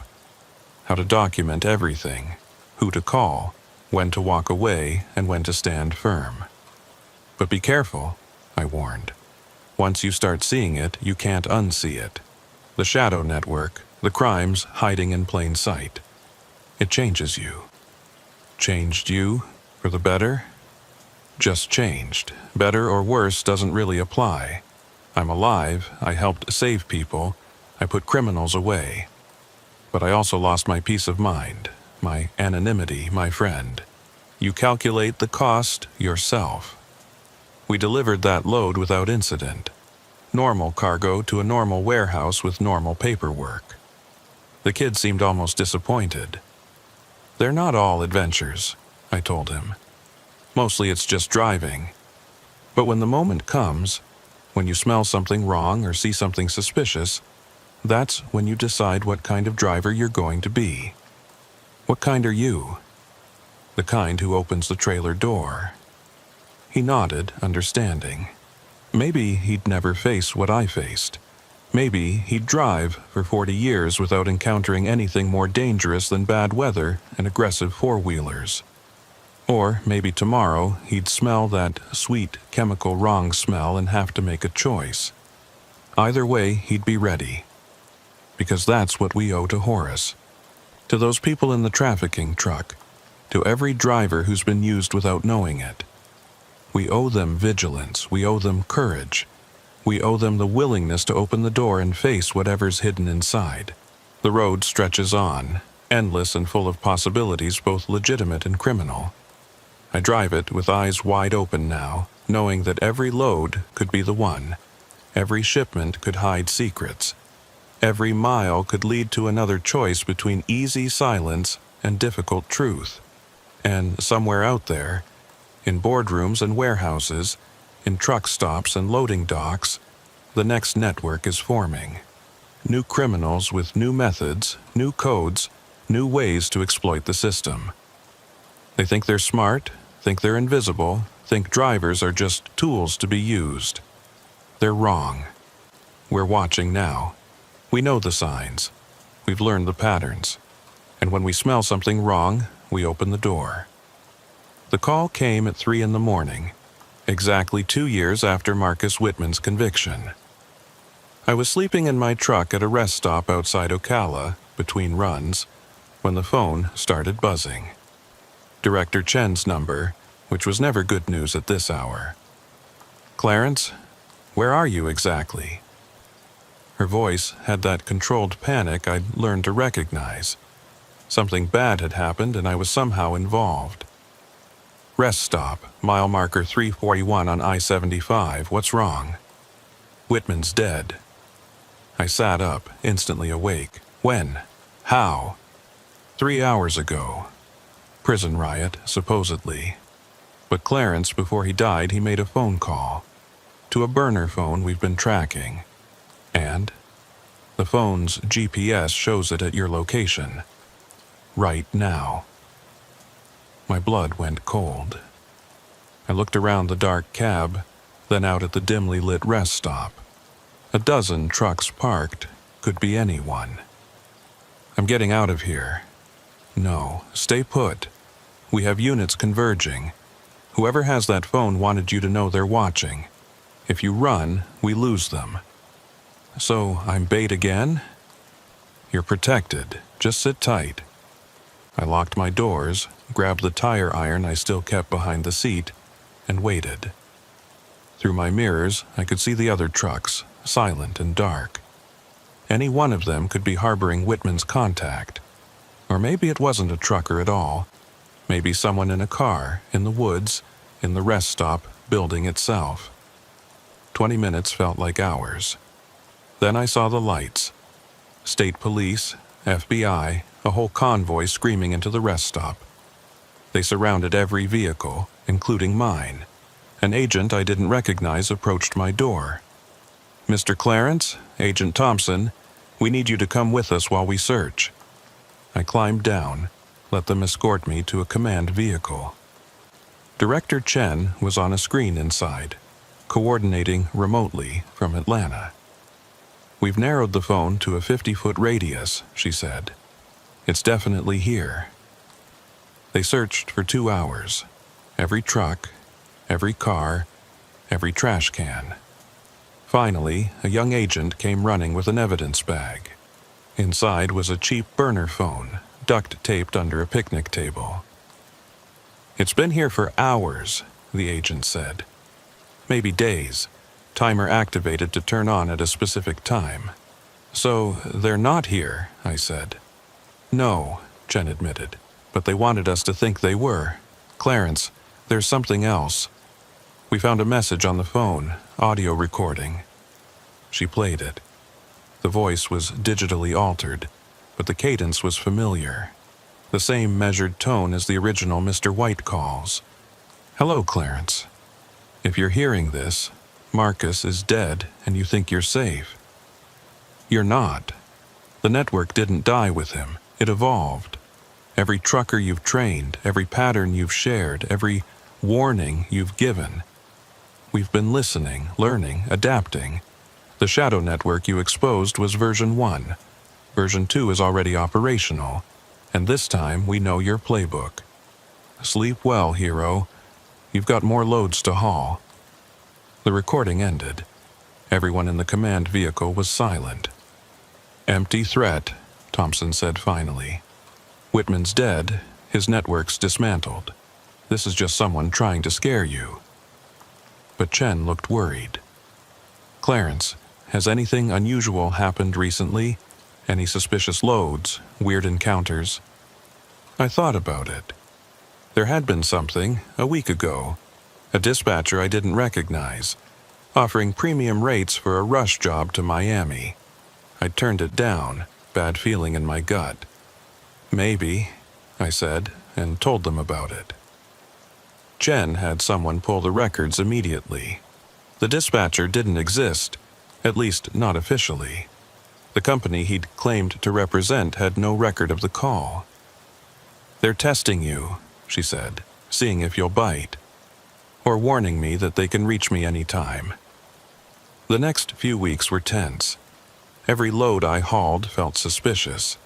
Every new face at a truck stop seemed like surveillance. The FBI increased their monitoring, but what could they really do? I couldn't live in protective custody forever. I had to work, had to drive, had to exist in the same world where this new network was supposedly operating. Then Marcus, my trainee, not Whitman, called with something interesting. "Clarence, remember those patterns you taught me? I think I found something." We met at a diner in Valdosta. He had a notebook full of observations, photos of bills of lading, delivery schedules. "Look at this," he said, spreading papers across the table. "Same weight discrepancies you taught me to watch for, but inverse. Instead of 10% over, they're 10% under. Could be clerical errors. On 17 different shipments, all from different companies but going to the same 3 warehouses. I studied his documentation. He was right. There was a pattern, but it was subtle, sophisticated, almost like someone had taken what I'd taught him and refined it. Who else knows about this? Just you. I wanted to check before reporting it. Good instinct, let me make some calls. I contacted Chen, sent her Marcus's findings. She had their analysts review everything.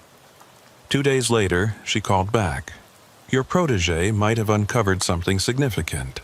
These shipments correspond with upticks in drug activity in those delivery areas. So, version 2 is real? Appears so, but smarter, more careful. They're moving smaller quantities, using legitimate companies as unwitting covers, staying below DEA radar. What do you want me to do? Nothing. We'll handle it. But I couldn't do nothing. This was my fault, in a way. By exposing the original network's methods, I'd given the criminals a blueprint for what not to do. They'd learned from Whitman's mistakes, adapted, evolved. I started my own investigation, quietly, carefully. Using my connections in the trucking world, I mapped out the suspicious routes Marcus had identified. The pattern was elegant. Never the same company twice in a row, always legitimate cargo with just a small addition. Drivers who never knew they were carrying anything extra. The breakthrough came from an unexpected source. Patricia Wong, the journalist who'd written my book, called with a strange question. Clarence, did you ever meet someone named Maria Santos during the original investigation? No. Why? I'm researching the follow-up book, interviewing peripheral figures. Maria Santos was listed as a witness in one of the sealed depositions, but she doesn't seem to exist. No records, no history, like she appeared just for the trial then vanished. Could be witness protection. That's what I thought. But I had a friend check. No Maria Santos in any protected witness database. So who was she? That's what I'm trying to figure out. But Clarence, here's the interesting part. Her deposition mentioned specific shipping routes and methods that were never made public. Things only someone inside the network would know. Or someone in law enforcement. Exactly. I think Maria Santos was Martinez. I think she testified under an alias. My mind raced. If Martinez had testified, if she was alive and cooperating, why hadn't Chen told me? Unless... Patricia, be very careful. If you're right, if Martinez is alive and hidden, there's a reason for it. I'm always careful, but Clarence, if she's out there, she might have information about this new network. She might be the key to stopping version 2. After we hung up, I sat in my truck thinking. Martinez had been the inside person, the one who knew both sides of the game. If she was alive and hiding, she'd be invaluable. But she'd also be a target. I called Chen. Is Agent Martinez alive? There was a long pause. Why do you ask? Because if she is, and if she knows about the new network, we need her. Clarence, some things are classified for good reasons. Director, people are going to die. Drugs are moving. Criminals are adapting. If Martinez can help, she can't. Trust me on this. But I didn't trust her, not entirely. The FBI had their agenda, their procedures, their politics. Meanwhile, trucks were rolling with hidden cargo, and drivers were unwitting mules in version 2 of the game. That night, I made a decision. If the authorities wouldn't act decisively, I'd have to force their hand. Again. I reached out to Tony, Horace's old driver who'd played a fake cop in our citizen's arrest. He was working for a private security firm now, using his experience to train corporate drivers in cargo protection. Tony, I need a favor. A big one. Clarence, after what happened to Horace, this is about finishing what he started. The network's back, evolved. The feds are moving too slow. We met at an old truck stop that had been closed for renovation. Private, secure, no chance of surveillance. Tony brought 2 others from Horace's old crew, men who'd lost everything when the company went under, who had their own reasons for wanting justice. "What's the plan?" Tony asked. We flipped the script. Instead of intercepting their cargo, we add our own. Add what? Trackers. High-tech ones. The kind that can't be detected by standard sweeps. We tag their shipments, map their entire network. That's illegal as hell. So is drug trafficking. But they've gotten smart, staying just below the radar. We need to expose them dramatically, like before. Horace died for like before. Horace died because he got too close. We'll be smarter, stay distant, use technology, never confront directly. It took a week to set up. Tony had connections in the surveillance industry, got us military-grade trackers the size of rice grains. Nearly invisible, adhesive backing, 90-day battery life, satellite uplink every 6 hours. Marcus, my trainee, unknowingly provided the intel. Every suspicious load he documented, I passed to Tony's team. They'd arrive at the pickup locations hours early, blend in as maintenance workers or security guards, and tag the trailers. Within a month, we had 17 trackers deployed.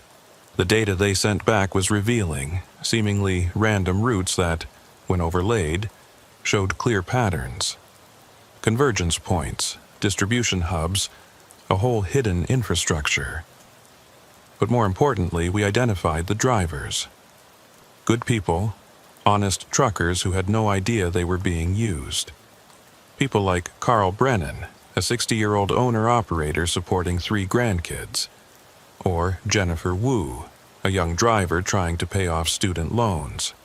Or David Mitchell, a veteran using trucking to cope with PTSD. These weren't criminals.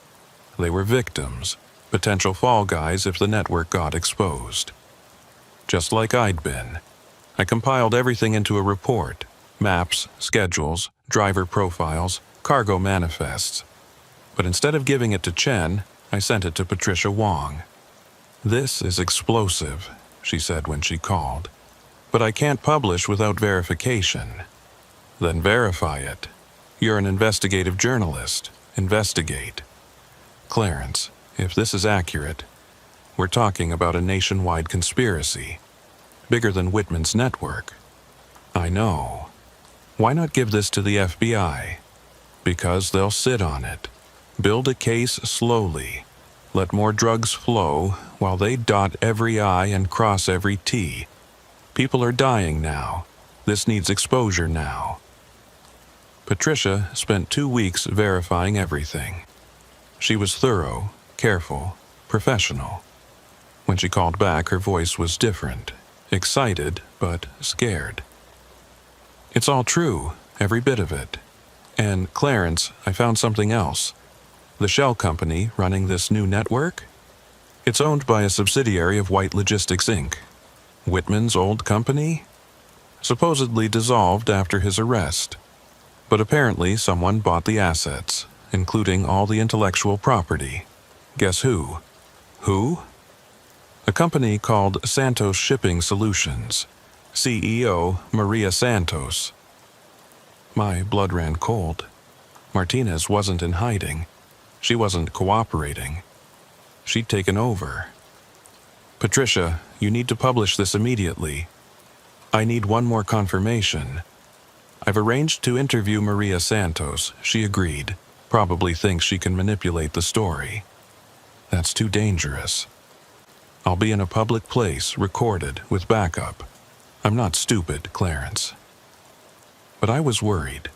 Martinez knew the game from both sides. She'd been trained by the DEA and educated by Whitman. If she really was running version 2, she was more dangerous than any criminal we'd faced. The interview was scheduled for the following Tuesday, at a hotel conference room in Miami. Patricia invited me to observe from an adjacent room, watching through a 2-way mirror that the hotel used for focus groups. Maria Santos arrived exactly on time. When I saw her, my suspicion was confirmed. It was Martinez, but transformed. Gone was the federal agent intensity, replaced by corporate polish. Designer suit, perfect hair, the image of a successful businesswoman. "Ms. Wong," she said, shaking Patricia's hand. "I understand you have questions about my company. I have questions about your identity, Agent Martinez." Martinez Santos didn't flinch. "I'm afraid you're mistaken.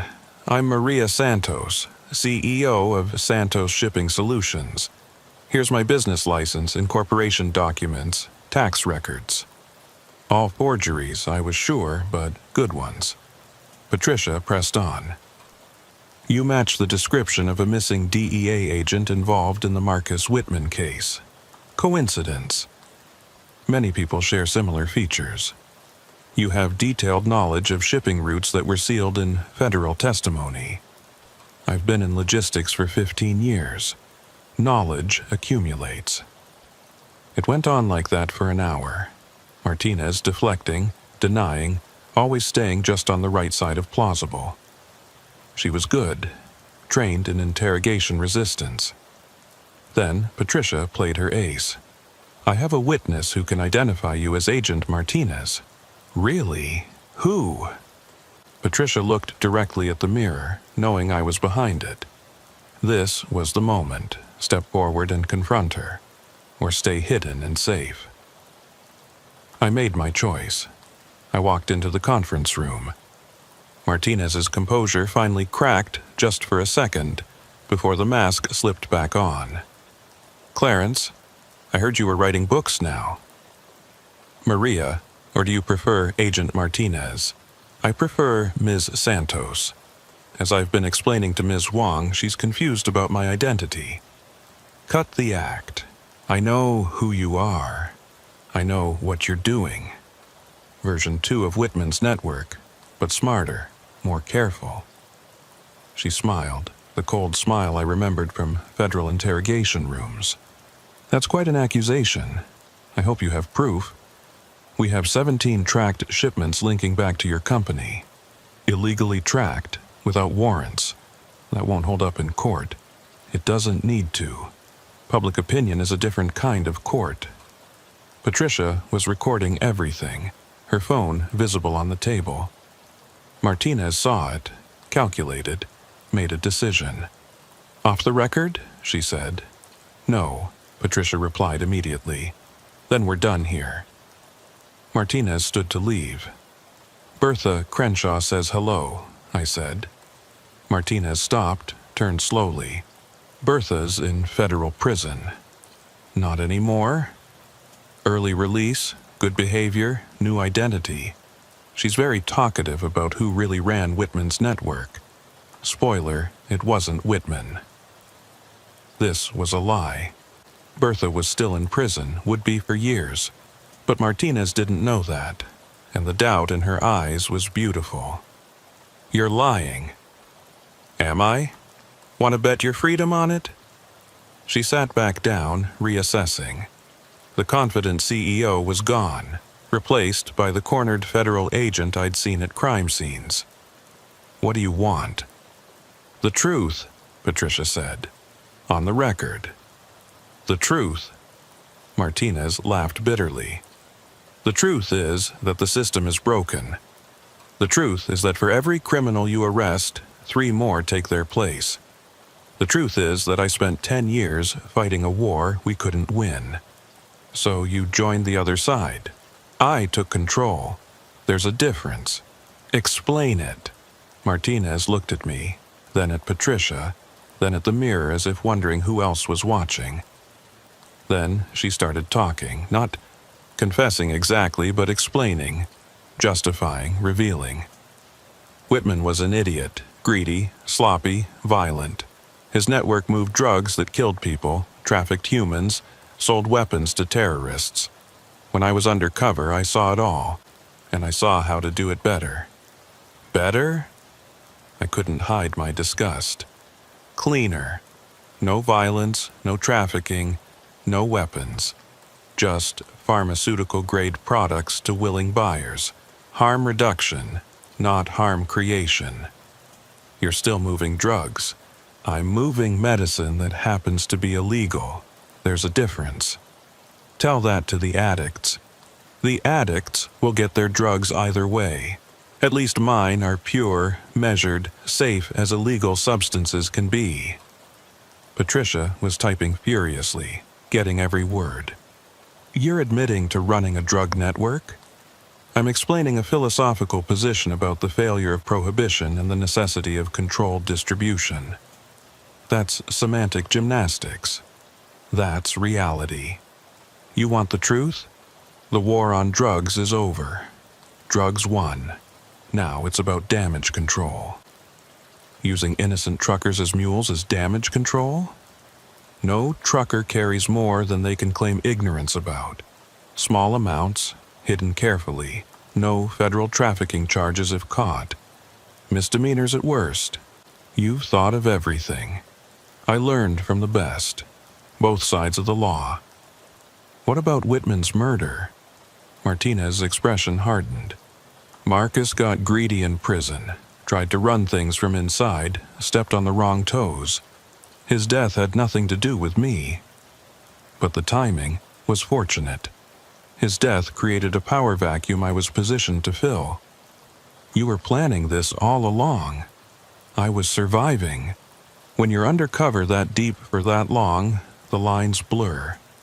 When the FBI abandoned me, left me in the cold after the Whitman trial, I had two choices: disappear forever, or use what I'd learned. The FBI says you're in witness protection. The FBI says a lot of things, doesn't make them true. This was it. The confession Patricia needed, the truth I'd suspected. But Martinez wasn't done. You know what the real joke is, Clarence? Your little tracker scheme? We knew about it from day one, Tony's inside man. The one who got you the trackers?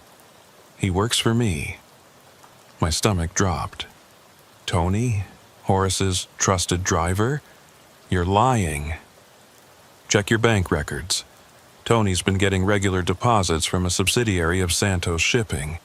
He needed money after Horace's company failed, and I needed someone close to you. I wanted to deny it, but the details fit. Tony had been too eager to help, too prepared with the exact equipment we needed. So, this whole thing was another test, to see how you operate now, who you trust, what resources you can marshal. And you failed, Clarence. You trusted the wrong person. But the trackers are tracking exactly what I want them to track. Decoy shipments, false routes, a fictional network to keep you busy while the real operation continues. Patricia stopped typing. You're saying everything Clarence documented is fake? Not fake. Misdirection. There are real drugs in some of those shipments, enough to make it credible. But the pattern he thinks he found, the network he thinks he mapped, that's theater. Why tell us this? Because it doesn't matter.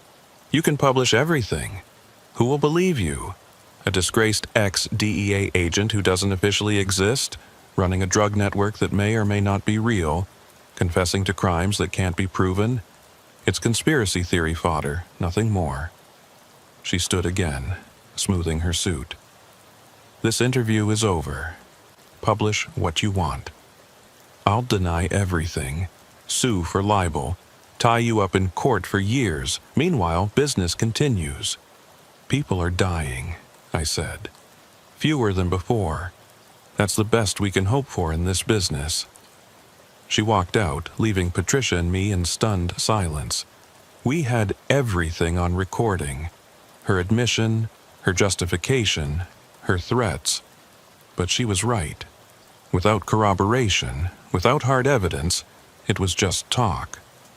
We could still publish, Patricia said, and get sued into oblivion. Maybe that's worth it, to get the truth out there. I thought about it. The truth was out there, but what good would it do?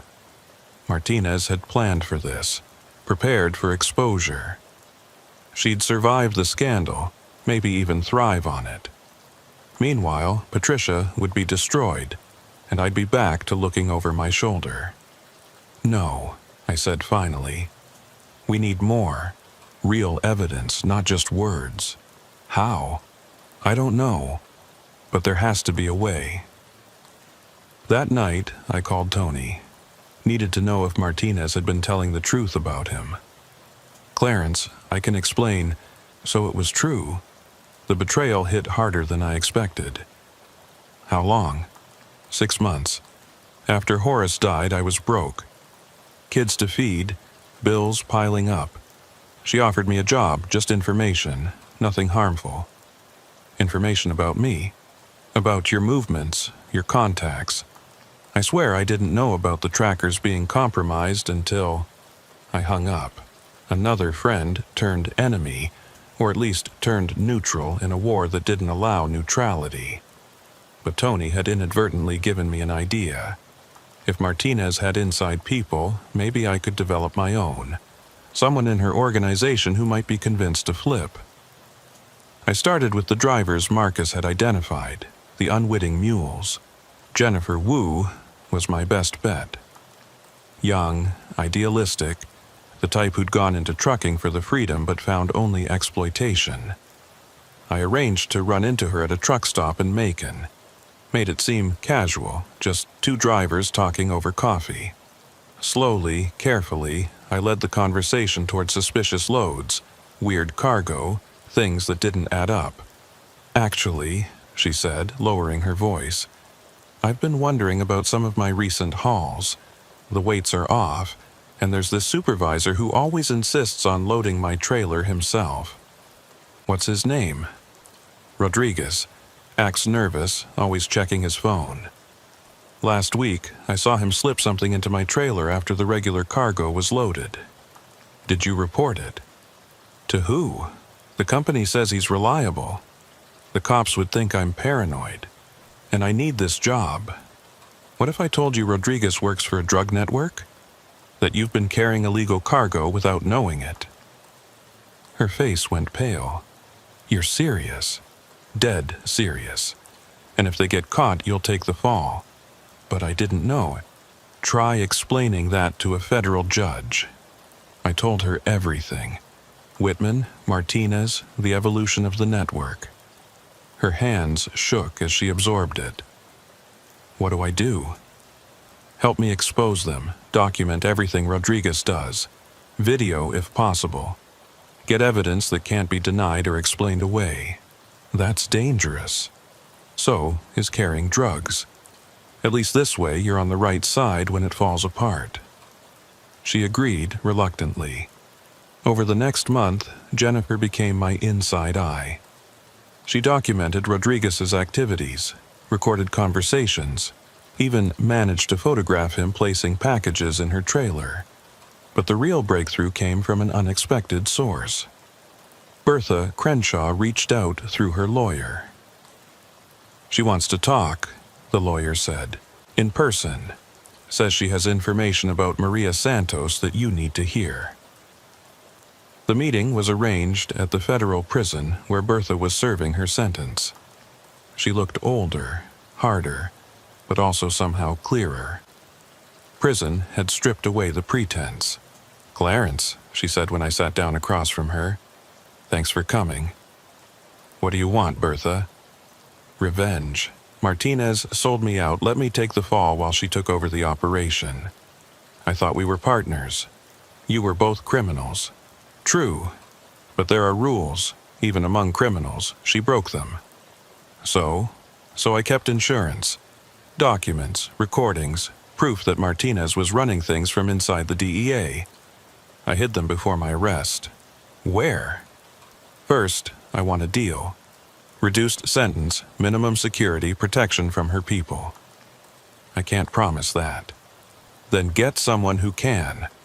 I called Director Chen from the prison parking lot. Explained about Bertha's offer, the potential evidence. Chen was on a plane to Florida within hours.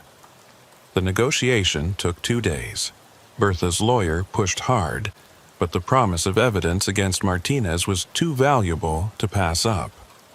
Finally, a deal was struck. 10 years off her sentence, transfer to minimum security, new identity after release.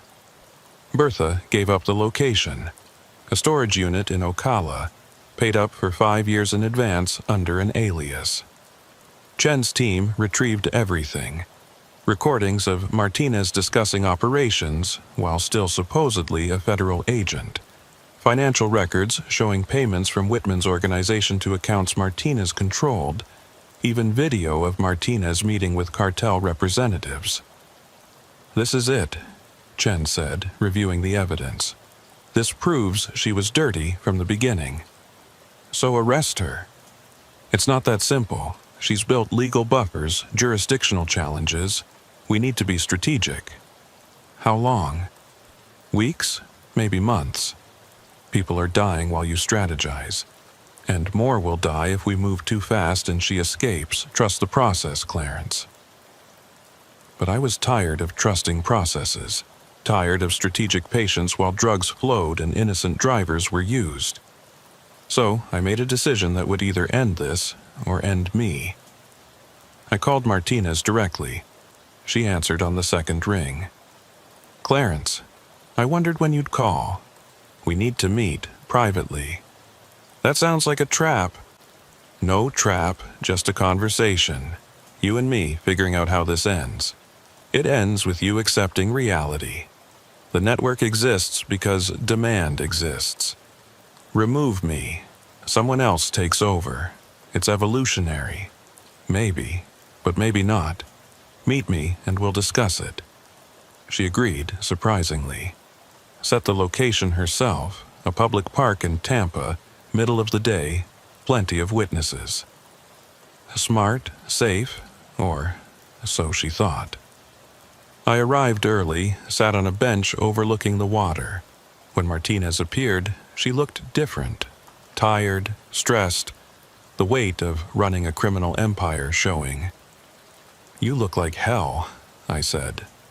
"Running a business is harder than it looks, especially this business. Bertha sends her regards." Martinez's face tightened. "You've been busy.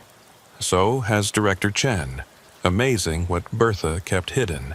Videos, recordings, enough to put you away for life. If they can find me. They already have. 3 blocks away. FBI surveillance van. Another team at the park entrance. Snipers on the adjacent buildings in case you run." She looked around casually, spotting the surveillance she'd missed. "You wore a wire." "Several. Audio, video, GPS, everything admissible." "I haven't said anything incriminating." "You showed up. Maria Santos meeting with Clarence, the man who exposed Whitman. Hard to explain that coincidence. Hardly proof of Rodriguez was arrested this morning. Jennifer Wu's evidence was very thorough. He's already talking, trying to make a deal." That hit home. Martinez's composure cracked. "You orchestrated all of this." "I learned from the best. You taught me that the game has rules, but also that rules can be bent. I just bent them better. This won't stop anything. The network will continue without me. Maybe, but it'll be disrupted, disorganized, and the next person won't have your knowledge, your connections. It'll be messy, visible, easier to stop. You're naive." "I'm hopeful. There's a difference." She stood to leave, but the FBI was already moving in. Professional, quiet, no drama. Just agents appearing from nowhere, surrounding us. Weapons visible but not drawn. "Agent Martinez," Director Chen said, appearing with perfect timing. "Or should I say Ms. Santos? You're under arrest for conspiracy to distribute controlled substances, money laundering, and about 30 other federal crimes." Martinez looked at me as they cuffed her. "This isn't over." "Yeah, it is for you anyway." As they led her away, I felt empty. Not triumphant, not relieved, just tired. The network would continue in some form. New criminals would emerge. Innocent truckers would still be exploited. But for now, for today, we'd won a battle in an endless war. Patricia published her story a week later. Front page, nationwide coverage. The full expose of how a DEA agent became a drug queen pin. The trucking industry went into crisis mode. New regulations, mandatory inspections, surveillance systems. Some of it would help. Most of it would just make honest drivers' lives harder. I went back to driving, but it was different now. Every load was suspicious, every dispatcher potentially corrupt, every mile potentially dangerous. The innocence of the open road was gone forever. Marcus, my trainee, took over some of my roads. He was good, careful, observant. But I worried about him, about all the young drivers entering an industry that had shown its dark side. "Any advice?" he asked on his first solo long haul. "Trust your instincts. If something smells wrong, it probably is. And always, always check your load. Even if they tell you not to, especially then." 6 months after Martinez's arrest, I got another call from Chen. They'd broken up most of the network, arrested dozens of conspirators, seized millions in drugs and assets, but there were still shadows, still unknowns. "We want to hire you," she said. "As an agent, as a consultant, training drivers to spot suspicious activity, helping us understand the industry from inside. Legitimate work, government salary, pension. I'm a trucker, not a cop. You're someone who understands both worlds. That's rare and valuable." I thought about it for a week. The steady pay was tempting, the chance to help other drivers avoid what I'd been through. But it would mean giving up the road, the freedom, the simplicity of point A to point B. In the end, I split the difference. Part-time consulting, part-time driving. Best of both worlds, or maybe worst. Time would tell. The first training session was at a trucking school in Jacksonville. Room full of eager young faces, all thinking they were entering a simple, honest profession. I had to tell them the truth without destroying their dreams. "The road," I began, "is the circulatory system of America. Everything you buy, eat, wear, use, it moved on a truck. That makes truckers essential. It also makes us targets." I told them about the signs to watch for, the patterns that didn't fit, the tiny discrepancies that suggested something wrong. But I also told them about the good parts, the sunrise over empty highways, the camaraderie at truck stops, the pride in delivering essential goods. "Most loads are exactly what they claim to be," I said. "But for the ones that aren't, you need to be ready. Document everything, trust your instincts, and never let anyone make you carry something you haven't verified." One young woman raised her hand. "What if they threaten us, like they threatened you?" "Then you call for help. FBI, state police, even me if necessary. You're not alone out there, even when it feels like you are." After the session, she approached me privately. "My brother's a driver. Been acting strange lately, nervous, taking routes that don't make sense. What's his name?" "David Chen. Drives for Sunshine Transport out of Miami." Sunshine. Even after everything, that name made my blood run cold. "Give me his number, I'll check on him." David Chen was indeed in trouble. Not drugs this time, but human trafficking. The network had evolved again, moving people instead of product. Same methods, different cargo, equal evil. It took another month of investigation, more unwitting drivers identified, more evidence gathered. This time the FBI moved faster, had learned from the Martinez case. The arrests were swift, comprehensive, effective. But there would be another network, another evolution, another group of criminals seeing trucks as perfect cover for their operations. It was exhausting, endless, Sisyphean. "Why do you keep fighting?" Patricia asked during an interview for her follow-up book. "You could walk away, retire, disappear, because someone has to. Because Every load of drugs we stop, every trafficked person we free, every innocent driver we protect, that matters. Even if it never ends, especially because it never ends. Evil doesn't take breaks. Neither can we. The book came out a year later. Shadowy, the continuing war on America's highways. It didn't sell as well as the first one. Sequels rarely do, but it reached the people who needed it.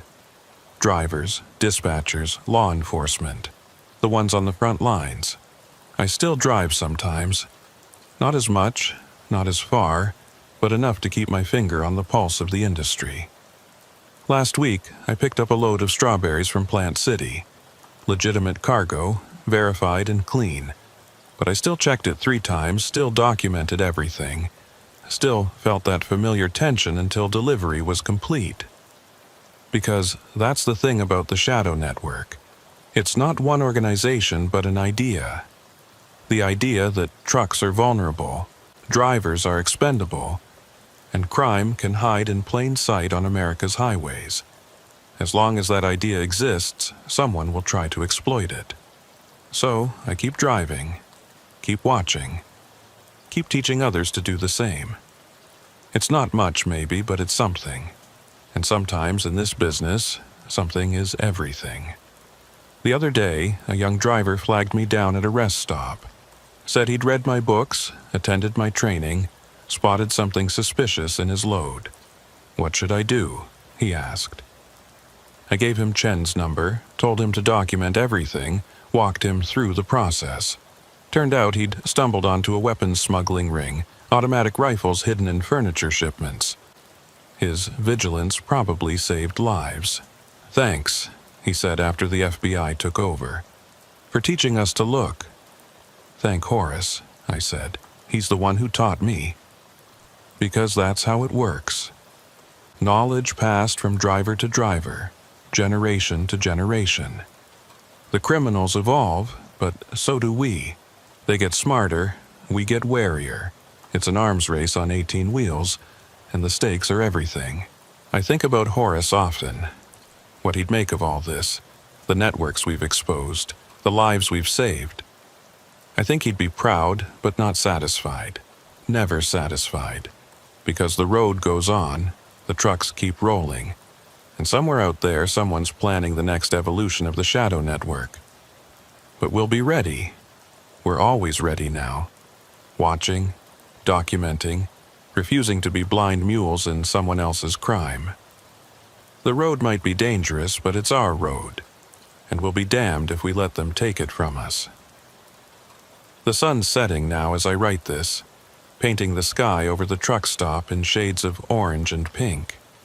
Beautiful, peaceful, deceptive. Because darkness is coming, and with it, the night shifts begin. Thousands of truckers heading out into the dark, carrying the economy on their backs. Most will have normal runs, but some won't.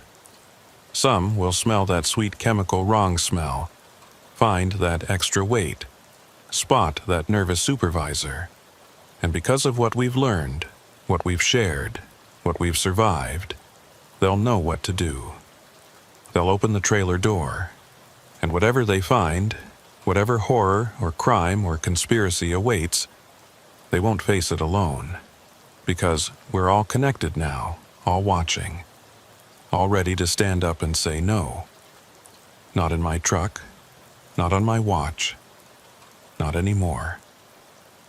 The Shadow Network thought truckers were perfect victims, isolated, vulnerable, disposable. They were wrong. We're witnesses. We're warriors. We're the thin 18-wheeled line between order and chaos on America's highways. And we're not going anywhere.